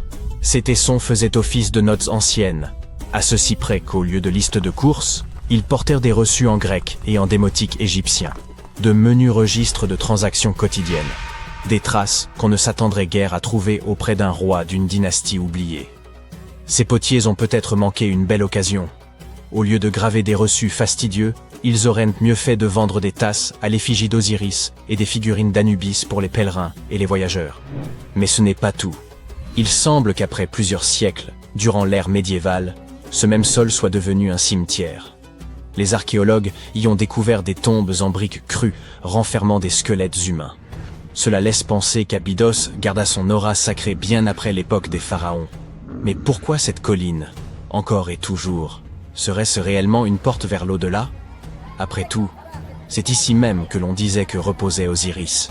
Cette croyance, persistante comme une ombre, traversa les millénaires avec une force suffisante pour attirer aussi bien les rois antiques que les familles médiévales. Les rites changeaient, mais le sol demeurait sacré. Cela dit, rendons justice aux Romains. Ils n'étaient pas là pour vénérer Osiris, mais pour façonner des poteries. L'histoire d'Abydos est loin d'être close. Les fouilles se poursuivent, et nul ne sait ce que l'avenir révélera.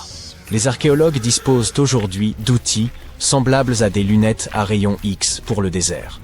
Chaque balayage pourrait révéler une chambre secrète ou, avec un peu de chance, restituer son règne perdu à notre pharaon sans nom.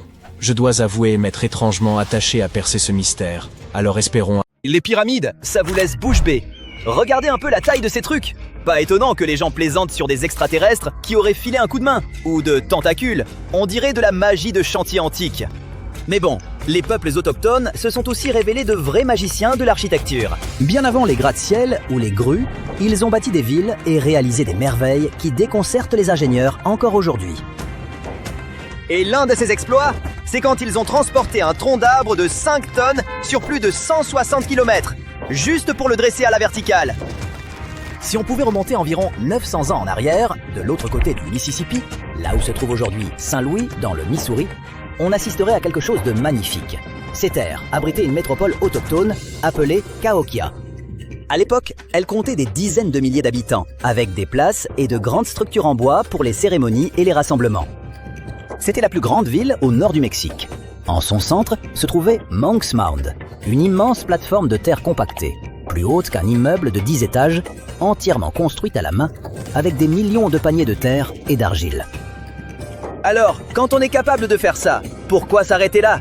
Les habitants de Cahokia ont aussi érigé d'immenses poteaux en bois, qui servaient peut-être de calendrier solaire, de repères rituels ou de symboles de connexion spirituelle.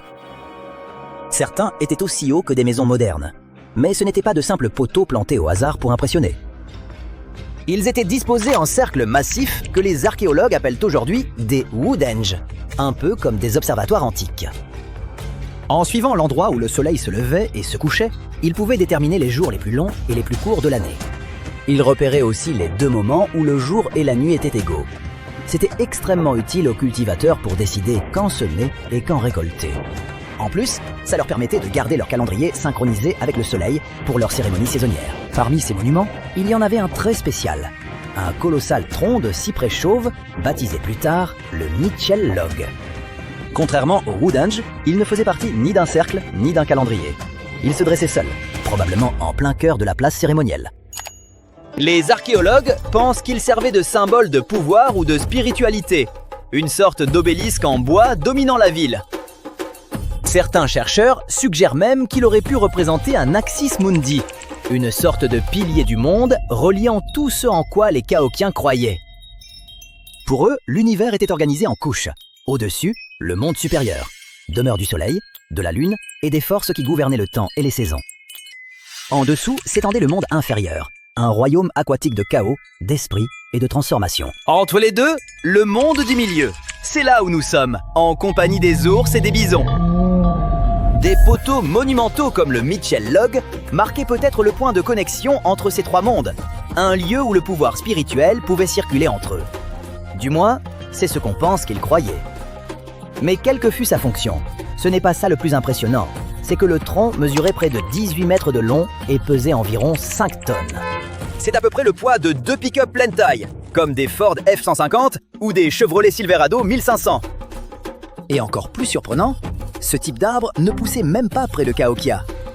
Les scientifiques ont découvert qu'il venait de plus de 170 km au sud, transporté sans roues, sans grue et sans moteur. Alors, comment diable ont-ils fait ? Eh bien, pour comprendre comment c'était seulement possible, il faut regarder quels outils et quelles connaissances les Chaokiens avaient réellement. On sait qu'ils n'avaient ni chariot, ni outils en métal, ni animaux, comme des chevaux ou des bœufs pour tirer de lourdes charges. Tout ça n'existait tout simplement pas encore en Amérique du Nord. Et même avec la force du travail d'équipe, ça reste l'équivalent de 2 pick-up, le genre de tâche qui semble difficile, même avec la technologie moderne d'aujourd'hui. Et la première, bien qu'incroyablement fascinante, est probablement la moins plausible. La théorie est assez simple, ils l'ont traîné par voie terrestre. Imaginez des centaines de personnes tirant quelque chose d'aussi lourd à travers forêts et marécages, pas à pas, sur plus de 160 km, avec des cordes, des rouleaux et de la détermination. Ils auraient dû ouvrir des chemins, construire des ponts de fortune et trouver des astuces pour garder le tronc en mouvement sans le casser. Ça semble impossible, mais empiler 2,5 millions de blocs de pierre pour bâtir la grande pyramide aussi. Et pourtant, des humains l'ont fait aussi. La deuxième théorie est plus pragmatique et demande un peu de créativité. Ils l'ont fait flotter sur une rivière. Le réseau du Mississippi est immense, avec tout un maillage de rivières et de canaux reliant les marécages de Cyprès du Sud jusqu'aux portes de Cahokia. Les Chaokiens utilisaient probablement déjà ces voies pour le commerce, donc transporter un arbre par l'eau n'avait rien d'incevable. Ils ont peut-être fait flotter le cyprès, ou l'ont mis sur un radeau à travers les bras morts et les méandres du Mississippi. En creusant quelques rondins plus petits pour faire des radeaux ou en utilisant des fagots de roseau pour la flottabilité, ils pouvaient maintenir le tronc à flot, tout en le guidant au fil du courant avec des perches et des cordes. Imaginez la logistique. C'est efficace et fluide, parce qu'une fois le tronc à flot, c'est l'eau qui porte presque tout son poids. De petites équipes n'avaient plus qu'à le diriger dans les méandres avec des perches et des cordes, au lieu de le soulever sur tout le trajet. Ça demandait quand même une planification et une précision incroyables, car le Mississippi n'était pas exactement un long fleuve tranquille, avec ses bancs de sable mouvants, ses obstacles cachés et ses courants puissants. S'ils avaient choisi la mauvaise saison ou laissé le tronc se bloquer contre une rive, il aurait pu être perdu à jamais. Mais attendez, comment les scientifiques peuvent-ils savoir d'où il venait et quand il a été coupé ? Rappelons qu'ils affirment que ce transport a eu lieu il y a des siècles. Et cette partie n'est pas une théorie, c'est scientifiquement prouvé. Les chercheurs ont commencé par un test appelé analyse isotopique du strontium. Le strontium est un élément naturel présent dans les roches et le sol, et chaque région possède sa propre combinaison unique. Les arbres l'absorbent en grandissant, emprisonnant cette signature chimique dans leur bois. En comparant le strontium du Mitchell Log à des échantillons modernes de la région, l'équipe a déterminé qu'il venait de plus de 170 km au sud de Cahokia, probablement près de l'actuel sud de l'Illinois ou du nord de l'Arkansas. Ils ont aussi déterminé quand l'arbre avait été abattu. Ils ont utilisé la même méthode que pour les fossiles, la datation au radiocarbone, mais avec une astuce intéressante. Chaque année, un arbre forme un nouvel anneau, un peu comme une ligne sur un calendrier. Il y a 9 siècles, une énorme bouffée d'énergie est venue du Soleil. Quand ce rayonnement a atteint la Terre, il a légèrement modifié l'atmosphère et les plantes partout. Les arbres vivants à cette époque ont enregistré ce changement dans l'un de leurs anneaux. Aujourd'hui, les scientifiques repèrent cet anneau particulier et disent « Ça y est, celui-ci s'est formé lors d'une tempête solaire qu'on connaît déjà, survenue des siècles plus tôt. » Ce pic fonctionne comme un horodatage. En comptant les anneaux qui se sont formés après, on peut déterminer exactement quand l'arbre a été abattu. Et c'était en 1124. Et ce n'est pas la première fois que des chercheurs utilisent cette technique. Le même type de marqueur de rayons cosmiques a été trouvé dans des arbres du monde entier. Au Japon, il a permis de dater un cèdre ancien qui avait enregistré une tempête solaire en 774 de notre ère. En Europe du Nord-Ouest, on l'a utilisé pour déterminer quand les navires vikings avaient été construits. À Terre-Neuve, il a permis aux chercheurs de prouver que les Vikings avaient atteint l'Amérique du Nord vers 1021 grâce à un pic de rayons cosmiques trouvé dans le bois. Quand on voit un coup de génie en architecture, on suppose en général que ça vient d'une technologie avancée et de maths complexes. Et c'est vrai, sauf qu'ici, la technologie était plus simple et les maths plus pratiques. Les Chaokiens n'avaient besoin ni de moteur, ni de plan. Ils ont utilisé ce qu'ils avaient et savaient s'en servir. Si c'est vrai qu'ils ont accompli cet exploit incroyable grâce à l'eau, ça veut dire qu'ils maîtrisaient les rivières comme les Égyptiens maîtrisaient le désert. Ils ont appris à travailler avec la nature plutôt que contre elle. Ou peut-être que vous préférez la première théorie, des centaines d'hommes robustes avançant patiemment à travers la jungle. Dites-le moi en commentaire et merci d'avoir regardé. Les égyptologues examinent depuis fort longtemps le moindre centimètre carré du site entourant la Grande Pyramide, mais ils ont pourtant négligé cette étonnante baignoire en granit rose enfouie à quelques kilomètres de là. Voici ce qu'il en est. Ce mystérieux tube ovale qui repose depuis des années à côté de la pyramide de Khéops pourrait prouver que les Égyptiens ont construit les pyramides non seulement à des fins architecturales, mais également pour produire de l'électricité, bien avant Alessandro Volta et Thomas Edison. Le plateau de Gizeh est célèbre pour ses 3 pyramides, celle de Khéops, celle de Képhren et celle de Mykérinos. Mais 2 structures plus petites se trouvent tout près, la grande excavation de Zawiet El Aryan et la pyramide de Kaaba. Certains chercheurs affirment que ces constructions n'ont jamais été achevées, tandis que d'autres pensent qu'elles ont été détruites pour des raisons plus mystérieuses. L'une de ces raisons pourrait être liée à l'utilisation initiale des pyramides de Gizeh. On pense en effet qu'elles servaient à produire de l'électricité. Pour relier ces différents éléments, il faut remonter au début du XXe siècle.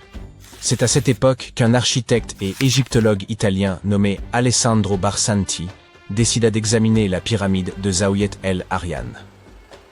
Près du site, il remarqua quelque chose d'inhabituel, des fragments de granit éparpillés. Pour un passant ordinaire, cela aurait semblé insignifiant, mais Barsanti vit tout de suite ce dont il s'agissait. En effet, les Égyptiens de l'Antiquité utilisaient souvent ces sites pour préparer les pierres avant de les transporter vers leur destination finale. La présence de granit sur le sol l'intrigua. Le granit était un matériau plus coûteux que le calcaire généralement utilisé pour les pyramides, ce qui suggérait qu'il avait peut-être été destiné à une structure importante et cachée. À une profondeur de 21 mètres, les archéologues découvrirent peu après un énorme bloc de granit rose. Ils poursuivirent les fouilles et mirent au jour d'anciennes inscriptions gravées dans les pierres. Ils envoyèrent les dessins à des experts, mais personne ne parvint à les déchiffrer. S'agissait-il d'instructions? C'est alors que Barsanti fit sa plus grande découverte. Il trouva une cuve ovale sculptée dans du granit rose que l'on avait poli pour lui donner un aspect miroitant. La cuve avait été soigneusement scellée. Lorsqu'ils l'ont ouverte, ils ont trouvé un mince résidu noir sur ses parois. Une substance huileuse. Cette découverte souleva de nombreuses questions dans l'esprit de Barsanti. Il ne comprenait pas pourquoi les Égyptiens de l'Antiquité avaient pris tant de précautions pour sceller et protéger cette étrange cuve. En 1911, Barsanti dut abandonner ses efforts visant à élucider le mystère de cette fosse. Cependant, ces découvertes intriguèrent les chercheurs du monde entier, qui émirent leurs propres hypothèses. L'une de ces théories modernes suggère que les pyramides auraient pu faire partie d'un ensemble plus vaste. Selon elle, la pyramide de Khéops aurait en réalité servi de pompe à eau destinée à irriguer cette région désertique. Apparemment, les chambres internes de la pyramide fonctionnaient comme un système hydraulique. Dans les années 1990, un ingénieur prit cette théorie au sérieux et étudia la chambre souterraine de la pyramide. À sa grande surprise, il trouva des traces de dégâts causés par l'eau. Il semblerait que la pyramide générait de puissantes ondes de compression, également appelées impulsions, capables de produire de l'électricité. Cela a soulevé une question importante. Les anciens Égyptiens auraient-ils utilisé les pyramides comme générateurs pour produire de l'électricité? Sur le papier, cela s'est avéré possible. Cependant, parvenir à un consensus sur la fonction initiale des pyramides est probablement l'une des choses les plus difficiles au monde. Nous ne sommes donc toujours pas sûrs à 100% de cette théorie. En dehors de cela, l'Égypte reste un terrain idéal pour l'étude du passé de l'humanité. Les scientifiques viennent de découvrir ce qui ressemble à un centre de commande cosmique, similaire à la fameuse salle que l'on voit dans les films mettant en scène Doctor Strange. Ils ont découvert un observatoire astronomique en forme de L, mesurant environ 830 mètres carrés et datant du 6e siècle avant notre ère. Il s'agit sans aucun doute du premier et du plus grand observatoire de ce type. Cette structure en briques crues abritait des instruments utilisés pour calculer les dates liées aux rites de l'Égypte antique, couronnements royaux et calendrier agricole. Cet observatoire est situé sur un site archéologique connu sous le nom de Temple de Bouto, à seulement 80 km à l'est d'Alexandrie. C'est assez impressionnant. Cette structure a été conçue de manière à ce que l'on puisse y pénétrer par une entrée orientée à l'est. Ainsi, on pouvait admirer le lever du soleil. Une fois à l'intérieur, on découvrait un cadran solaire géant, utilisé pour mesurer le temps en suivant le mouvement des ombres à l'intérieur de la salle. Ce cadran solaire mesurait près de 5 mètres de long. Ce fut une découverte passionnante. Une autre découverte intéressante faite par des scientifiques et des égyptologues fut celle de la toute première momie enceinte. Même si nous en savons désormais beaucoup sur les processus de momification, nous continuons à faire des découvertes qui nous ouvrent de nouvelles portes sur la vie des anciens Égyptiens. Il a fallu beaucoup de temps pour découvrir que cette momie était enceinte au moment de son embaumement, car elle avait été placée dans un cercueil masculin. Plus précisément, celui d'un prêtre. Les historiens affirment qu'au XIXe siècle, de nombreux marchands mélangèrent les cercueils afin de les vendre. Oui, cela signifie qu'ils les ouvraient et échangèrent les momies pour satisfaire leurs clients. Ce fut une énorme surprise, car ils espéraient en apprendre davantage sur les problèmes de santé dans l'Antiquité lorsqu'ils ont ouvert ce cercueil. Mais ils se sont retrouvés avec un autre problème sur les bras, les pratiques prénatales dans l'Égypte antique. Cette femme momifiée, qui a vécu il y a environ 2000 ans, était âgée de 20 à 30 ans lorsqu'elle est décédée. Elle a été découverte à Thèbes, et ses restes étaient incroyablement bien conservés. Vous voyez, les recettes de momification variaient à travers l'Égypte. Dans le cas de cette femme, les chercheurs ont pu déterminer qu'elle appartenait à la haute société, car elle a été enterrée avec des amulettes spéciales. Cependant, comme les méthodes de momification différaient considérablement selon les villes et les époques, il nous faut encore approfondir nos recherches afin de comprendre pourquoi elle fut embaumée avec son bébé. En parlant de momies, des scientifiques ont fouillé un lieu de repos à Saqqara, également en Égypte, et ont mis au jour 2 ateliers d'embaumement. L'un était destiné aux humains et l'autre aux animaux sacrés. Apparemment, ces ateliers remontent à environ 2400 ans. Ils étaient équipés de lits en pierre, de pots en argile et de récipients rituels, tout ce dont on avait besoin pour momifier. Mais ce n'est pas tout. Les archéologues ont également découvert du fromage conservé dans des jarres derrière des tombes vieilles de plus de 3000 ans. Oui, du fromage. Cela montre que les anciens Égyptiens étaient également très doués pour la conservation des aliments. Ils savaient comment conserver les denrées à long terme, et pas seulement les momies. Cela nous montre qu'ils appliquaient leurs techniques de conservation aux aliments comme au corps, et nous donne un aperçu de leur impressionnant savoir-faire. Les scientifiques ont également découvert l'une des plus anciennes momies intactes d'Égypte. À leur grande surprise, elle était entièrement recouverte d'or. Les momies égyptiennes recouvertes d'or sont très rares, mais ils ne s'attendaient pas à ce que celle-ci soit la plus ancienne jamais découverte. La momie était assez bien conservée, et ils ont pu identifier les restes d'un homme riche appelé Hekashepes. De nombreux symboles témoignent de son importance, notamment le bandeau qu'il portait sur la tête et le bracelet sur sa poitrine. Il était également vêtu d'une tunique et d'une ceinture, ce qui permettait de préserver la belle apparence d'une personne après son décès. Pour le découvrir, les chercheurs ont dû ouvrir le lieu de sa dernière demeure à l'aide de mortiers. En gros, c'était comme s'ils ouvraient une machine à remonter le temps. tout comme les Égyptiens de l'Ancien Empire l'avaient fait il y a 4300 ans. Quand on y pense, c'est comme si l'on pénétrait dans une capsule temporelle. Mais, assez parlé de momies, les scientifiques ont également découvert quelque chose de très intéressant au-dessus des pyramides. Ils ont dû utiliser un instrument très sophistiqué pour cela. Le radar ionosphérique à longue portée et basse latitude, qui permet de voir des ondes invisibles loin dans le ciel. Ce radar leur a permis de découvrir d'énormes bulles flottant dans l'air au-dessus des pyramides. On appelle cela des bulles de plasma, et elles causent des ravages sur les technologies modernes. Elles peuvent en effet perturber les signaux GPS et téléphoniques dans un rayon de plusieurs centaines de kilomètres. Ces bulles sont immenses, parfois aussi grandes que des villes. Elles ont pour origine l'épuisement soudain des particules chargées dans l'ionosphère. Ainsi, au lieu de se répartir uniformément, elles restent agglomérées sous forme d'ondes. Il s'agit d'une découverte importante, car elle peut aider les scientifiques à comprendre comment empêcher ces ondes de perturber nos technologies.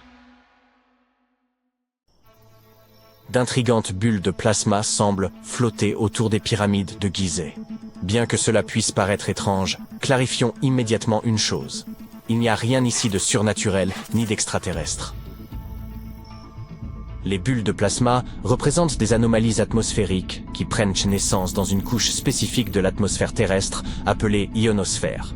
Cette enveloppe invisible entoure notre planète et s'étend sur une altitude approximative de 80 à 650 km, frôlant la limite de l'espace.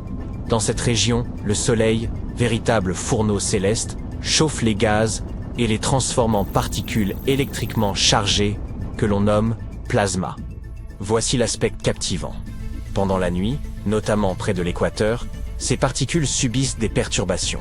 Lorsque certaines d'entre elles disparaissent simultanément en grande quantité, cela donne naissance à une bulle de plasma. Imaginez une vaste poche où le plasma est absent ou fortement réduit. Cependant, pour mériter l'appellation de bulle de plasma, le phénomène doit se manifester à une échelle considérable, avoisinant généralement les 100 km de diamètre. Si vous envisagez déjà un voyage en Égypte, jumelles en main pour inspecter les sommets des pyramides, sachez que ces bulles de plasma sont invisibles à l'œil nu. Elles se forment bien au-dessus de nos têtes, hors de portée de notre vue. Les scientifiques doivent recourir à des instruments spécialisés, tels que le radar ionosphérique de haute latitude, l'ARID, pour les détecter. Cet équipement de pointe permet d'étudier en temps réel le déplacement et la formation des bulles de plasma, un processus qui peut, par ailleurs, être déclenché par des tempêtes solaires. Cela nous conduit à novembre 2023, moment où une tempête solaire remarquable s'est produite. Sur une échelle de gravité allant de 1 à 5, cet événement a été classé G3, correspondant à une intensité forte. Les tempêtes solaires résultent des taches solaires, des zones plus sombres et plus fraîches à la surface du Soleil, qui émettent d'intenses bouffées d'énergie dans l'espace. Ces éruptions ont engendré plusieurs tempêtes géomagnétiques sur Terre. Bien que cela puisse évoquer des scénarios catastrophiques, l'impact sur notre quotidien a été relativement limité. En réalité, ce fut une excellente nouvelle pour les passionnés d'astronomie, car la tempête solaire a donné naissance à des aurores spectaculaires, visibles jusqu'en Grèce et en Turquie. Cependant, cette tempête particulière de 2023 a également entraîné une autre conséquence remarquable. Elle a produit la plus grande bulle de plasma jamais enregistrée par le LARID. Ce phénomène, d'une ampleur inédite, s'étendait sur des régions aussi reculées que les pyramides d'Égypte et les îles Midway dans l'océan Pacifique. Une telle distance est impressionnante, et ce phénomène représente un enjeu crucial pour la science. Les bulles de plasma posent en effet une menace croissante pour les technologies modernes. Selon les experts, elles peuvent perturber les communications satellitaires et les systèmes de navigation GPS. Ainsi, si vous utilisez Google Maps ou Waze et qu'ils perdent soudainement votre localisation, une bulle de plasma pourrait en être la cause. Nous comprenons donc désormais ce qui se passe avec ces bulles détectées au-dessus des pyramides de Gizeh. Cependant, les mystères ne s'arrêtent pas là. L'intérieur de la pyramide de Khéops révèle des phénomènes encore plus intrigants. Il semblerait qu'elle possède la capacité de concentrer l'énergie électromagnétique en son sein. Il y a quelques années, une équipe de chercheurs a voulu étudier ce phénomène en exposant cette architecture ancienne à des ondes radio. Ces ondes, semblables à celles utilisées par nos téléphones mais beaucoup plus longues, atteignent jusqu'à 600 mètres. Ne pouvant bombarder directement la pyramide avec ces ondes, les scientifiques ont opté pour une alternative plus pratique, la modélisation informatique. Grâce à ces simulations, les chercheurs ont mis au jour une découverte stupéfiante. La Grande Pyramide est capable de concentrer l'énergie électromagnétique non seulement dans ses chambres internes, mais aussi sous sa base, là où se situe une chambre inachevée. Par concentrer, il faut comprendre quelque chose comme emprisonner. Prenons un exemple. Lorsque vous criez dans une grotte, vous entendez votre voix en écho. Les ondes sonores ne se dissipent pas immédiatement. Elles rebondissent et se focalisent. De la même manière, quand des ondes radio touchent la pyramide, elles ne se contentent pas de la traverser ou de l'éviter. Elles sont absorbées, rebondissent, puis se concentrent à l'intérieur et sous la pyramide. La liste des mystères entourant les pyramides égyptiennes ne s'arrête pas là. À l'intérieur de la Grande Pyramide, un long passage étroit conduit à ce qu'on appelle la chambre du roi. Située au cœur même de la structure, cette pièce est supposée avoir abrité la dépouille du pharaon Khéops, le souverain à l'origine de cette construction, dont le règne remonte à plus de 4000 ans. Lorsque l'on pénètre dans la chambre du roi, deux éléments frappent immédiatement. L'acoustique remarquable du lieu et sa structure massive, intégralement revêtue de granit rouge. Ces deux caractéristiques semblent désormais reliées selon les conclusions de certains scientifiques. En effet, ils suggèrent que la chambre du roi pourrait capter ou amplifier l'énergie sonore provenant des autres parties de la pyramide. Autrement dit, cette salle aurait été spécifiquement conçue pour intensifier le son d'une manière unique à l'intérieur de l'édifice. Pour vérifier cette hypothèse, les chercheurs ont réalisé une expérience en chantant dans la chambre de la reine, située juste en dessous de la chambre du roi. Le résultat fut surprenant. La musique n'était pas perceptible dans les pièces souterraines inférieures, mais résonnait de façon claire et puissante dans la chambre du roi. Une hypothèse pour expliquer ce phénomène repose sur le type de pierre utilisé dans la chambre du roi, le granit rose. Ce matériau est reconnu pour ses propriétés piézoélectriques, ce qui signifie qu'il peut absorber l'énergie de son environnement, comme les vibrations sonores, et la transformer en énergie électrique.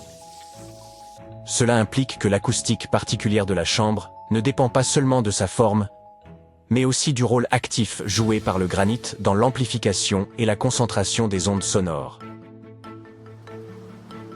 Ces découvertes, selon les scientifiques, ouvrent de nouvelles perspectives de recherche sur les potentialités de la pyramide.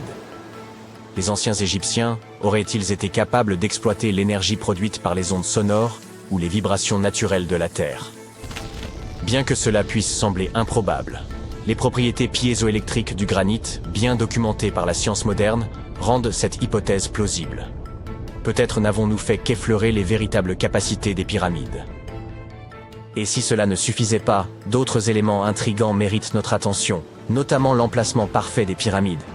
Il semble que leur constructeur ait aligné la pyramide de Khéops sur les points cardinaux, avec une précision quasi parfaite par rapport aux directions nord, sud, est et ouest. De nombreuses théories existent sur la manière dont ils ont accompli cet exploit. Mais une étude suggère qu'ils auraient utilisé l'équinoxe d'automne pour s'assurer de cet alignement. Lors de l'équinoxe, le soleil se lève et se couche précisément à l'est et à l'ouest, ce qui aurait grandement simplifié la tâche des bâtisseurs. En observant le soleil à cette période, ils auraient pu positionner les pyramides avec une précision remarquable. En prenant en compte ces faits étranges, l'alignement parfait, la capacité à concentrer les ondes radio et l'utilisation de matériaux susceptibles de générer de l'énergie électrique, il est légitime de se demander si les pyramides n'étaient pas destinées à remplir des fonctions bien plus complexes que de simples tombeaux. Nikola Tesla partageait cette idée. On raconte que l'inventeur et ingénieur célèbre nourrissait une fascination pour les pyramides égyptiennes et se demandait si elles pouvaient être des transmetteurs d'énergie géants. Selon lui, leur forme et leur position auraient pu les transformer en générateurs colossaux, capables de produire une énergie gratuite et illimitée. Certains chercheurs modernes soutiennent cette théorie, affirmant que ces monuments pourraient avoir été conçus comme d'immenses centrales électriques. Ils suggèrent que les constructeurs auraient peut-être découvert comment manipuler les ions, ces particules électriquement chargées présentes dans l'atmosphère, grâce à des matériaux comme le cuivre, l'or et l'argent, disposés autour des pyramides. Ainsi, il est tout à fait envisageable que les anciens Égyptiens aient mis au point une source d'énergie durable et renouvelable. Toutefois, Malgré l'attrait de cette idée, nous ne sommes pas encore parvenus à la vérifier, laissant la véritable fonction des pyramides parmi les plus grands mystères de l'humanité. Il y a des milliers d'années, le désert du Sahara était une vallée verdoyante avec des rivières, des lacs, des fleurs, divers animaux et des gens qui possédaient un ADN différent. Ce n'étaient pas des visiteurs d'une autre planète, ni une espèce inconnue et distincte. En réalité, ils étaient tout à fait normaux. Mais leur code génétique a bouleversé la compréhension des scientifiques sur le développement de la civilisation humaine. Ça peut sembler un peu déroutant, mais commençons par le début. Parmi les dunes infinies du Sahara, il existe un petit abri rocheux où les voyageurs peuvent se protéger du soleil brûlant. Cet endroit s'appelle Takachor. Récemment, il est devenu célèbre car des scientifiques y ont trouvé 2 momies ayant vécu il y a environ 7000 ans. À cette époque, en Chine, les gens apprenaient à domestiquer les porcs. En Égypte, des peintures aux motifs géométriques apparaissaient. Presque partout dans le monde, les gens développaient l'agriculture. Mais que se passait-il au Sahara ? Les scientifiques ont analysé des fragments d'ADN des momies ainsi que d'autres artefacts trouvés dans la grotte. Ils ont découvert que les corps appartenaient à des femmes pasteurs. Elles vivaient à une époque où le célèbre désert était connu sous le nom de Sahara vert, en raison de son climat humide et de sa végétation abondante. Ces momies appartenaient à un groupe de personnes d'origine inconnue. Leur ADN ne contenait pas les gènes typiquement présents chez les populations vivant dans cette région. En fait, leur génome ne ressemblait à aucune autre lignée génétique connue. Il devait certainement y avoir des parents de ces gens vivant dans d'autres régions. Un code génétique similaire a été trouvé dans les restes de chasseurs-cueilleurs de la grotte de Taforalt, située au Maroc. L'ADN des gens de ces 2 grottes était tout aussi distinct de celui des populations vivant dans la partie sud du Sahara. Puisque leur ADN ne ressemblait pas aux autres génomes de la région, cette tribu devait vivre de manière assez isolée. Ils n'acceptaient probablement pas les étrangers et ne se déplaçaient pas d'un endroit à l'autre. Ils n'en avaient tout simplement pas besoin puisque le Sahara vert avait tout le nécessaire pour vivre. Un bon climat, de l'eau et de la nourriture. Ces gens de Takachor vivaient au sein de leur propre communauté, comme s'ils étaient séparés de tous les autres. Mais alors, comment ont-ils appris l'élevage ? Aujourd'hui, élever des taureaux, des chèvres et d'autres animaux semble tout à fait naturel. Mais dans un passé lointain, c'était une véritable révolution. Les techniques d'agriculture et d'élevage se sont développées à travers le monde lors de migrations massives. Imaginez un petit groupe indigène vivant dans le Sahara vert. Soudain, des milliers d'étrangers maîtrisant les techniques agricoles arrivent d'autres régions. Ils s'emparent des terres, chassent certains habitants, en laissent d'autres rester, imposent leurs propres règles et commencent à cultiver le sol. Leur colonie grandit, puis ils migrent vers une autre zone où ils diffusent à nouveau leur technologie. C'est ainsi que le progrès se développait autrefois. Du moins, c'est ce que pensaient les scientifiques. Bien sûr, lors de ces migrations, différents peuples se mélangeaient, ce qui introduisait une grande diversité dans le code génétique. Mais dans le cas de la tribu de Takachor, il n'y avait aucune diversité. Ils n'ont pas été attaqués, et les migrations à grande échelle ne les ont affectés en rien. Alors la question se pose, comment connaissaient-ils l'élevage ? C'est ce qui a surpris les chercheurs. On était convaincus que l'agriculture s'était répandue exclusivement grâce aux migrations massives. Les momies découvertes ont montré aux scientifiques que les gens échangeaient simplement des connaissances et de la culture. Peut-être qu'un voyageur est venu au campement de Takachor, leur a montré comment élever des animaux, puis est reparti. Aucun mélange génétique ne s'est produit. C'est pourquoi ils ont conservé un code génétique distinct et unique. Il est aussi possible que quelqu'un de Takachor ait voyagé ailleurs et soit revenu avec de nouvelles connaissances sur l'élevage. Personne n'a conquis personne. Personne n'a imposé ses connaissances ou ses règles. Autrement dit, ils faisaient ce que font les gens modernes. Ils partageaient leur expérience et leur savoir. Ce petit détail dans le génome des 2 momies montre que le monde antique n'était peut-être pas aussi cruel et dur qu'on l'imaginait. En un sens, le matériel génétique contenu dans ces momies raconte l'histoire de l'évolution du développement technologique et culturel de l'humanité au fil du temps. Mais il y a aussi la situation inverse, quand le développement et le progrès de la civilisation humaine façonnent notre génome. Comment ça ? Ça paraît étrange. Est-ce que les micro-ondes affectent notre ADN ou quelque chose comme ça ? Non, c'est bien plus grand que ça. Notre ADN a été modifié par le feu. Si on nous observe à travers les yeux de la nature, nous sommes des créatures très étranges à cause de notre relation bizarre avec l'un des éléments les plus dangereux au monde. Mais qu'est-ce que ça a d'étrange? Eh bien, regardez la nature. Vous avez vu comment les gens dans les thrillers sur la vie sauvage effraient les loups et les ours avec le feu? C'est parce que ça peut vraiment marcher, puisque beaucoup d'animaux ont peur du feu et s'en éloignent. Certains lézards apprennent à survivre aux incendies en se cachant dans des buissons déjà brûlés, des endroits où le feu ne reviendra pas. L'évolution a poussé presque tous les êtres vivants à éviter le feu, mais pas les humains. Nous sommes la seule espèce sur la planète qui ne fuit pas le feu, mais l'utilise. Aucun autre animal ne vit sous un risque constant de brûlure. L'évolution n'était pas préparée à cela et a dû rapidement ajuster nos gènes pour correspondre à notre comportement. La technologie de maîtrise du feu est l'une des plus anciennes au monde.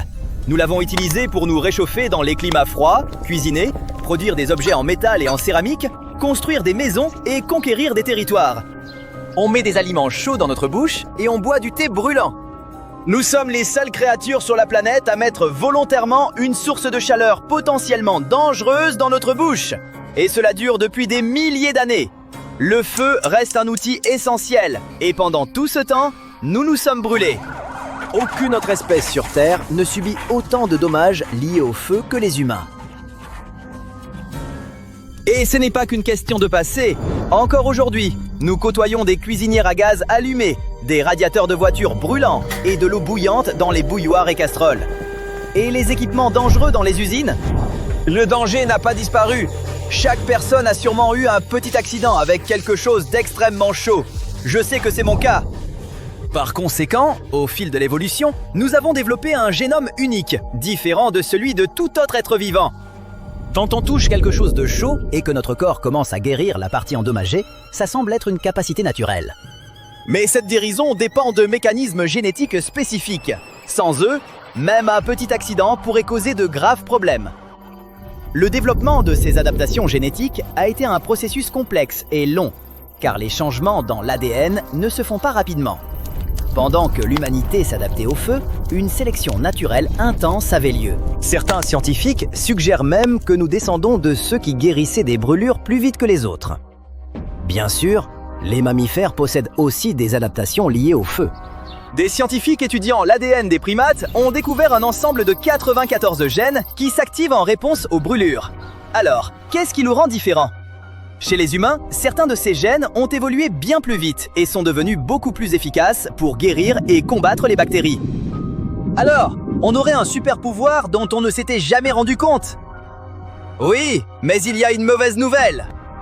La même réponse immunitaire qui nous permet de guérir rapidement des brûlures peut aussi causer de graves problèmes. Comment est-ce possible? Eh bien, au lieu d'utiliser des exemples avec de vraies personnes, imaginons un mannequin avec les mêmes adaptations au feu qu'un humain. Quand le mannequin reçoit une petite brûlure, disons d'un radiateur chaud sous un capot de voiture, son système immunitaire déclenche rapidement une inflammation, durant laquelle les cellules immunitaires neutralisent les dégâts. C'est une stratégie de guérison agressive, mais ça fonctionne. Cependant, si le mannequin subit une brûlure sur une grande surface, cette même défense devient dangereuse. Le système immunitaire utilise la même tactique pour les brûlures graves que pour les petites, créant une inflammation massive qui peut mettre la vie en danger. Pourquoi? Parce que l'évolution a développé une protection contre les petits incidents autour d'un feu de camp, mais pas contre les incendies massifs. Et d'ailleurs, comment les scientifiques expliquent-ils notre attrait pour les sports extrêmes et l'adrénaline? Que dit notre ADN à ce sujet? Eh bien, c'est toute une autre histoire.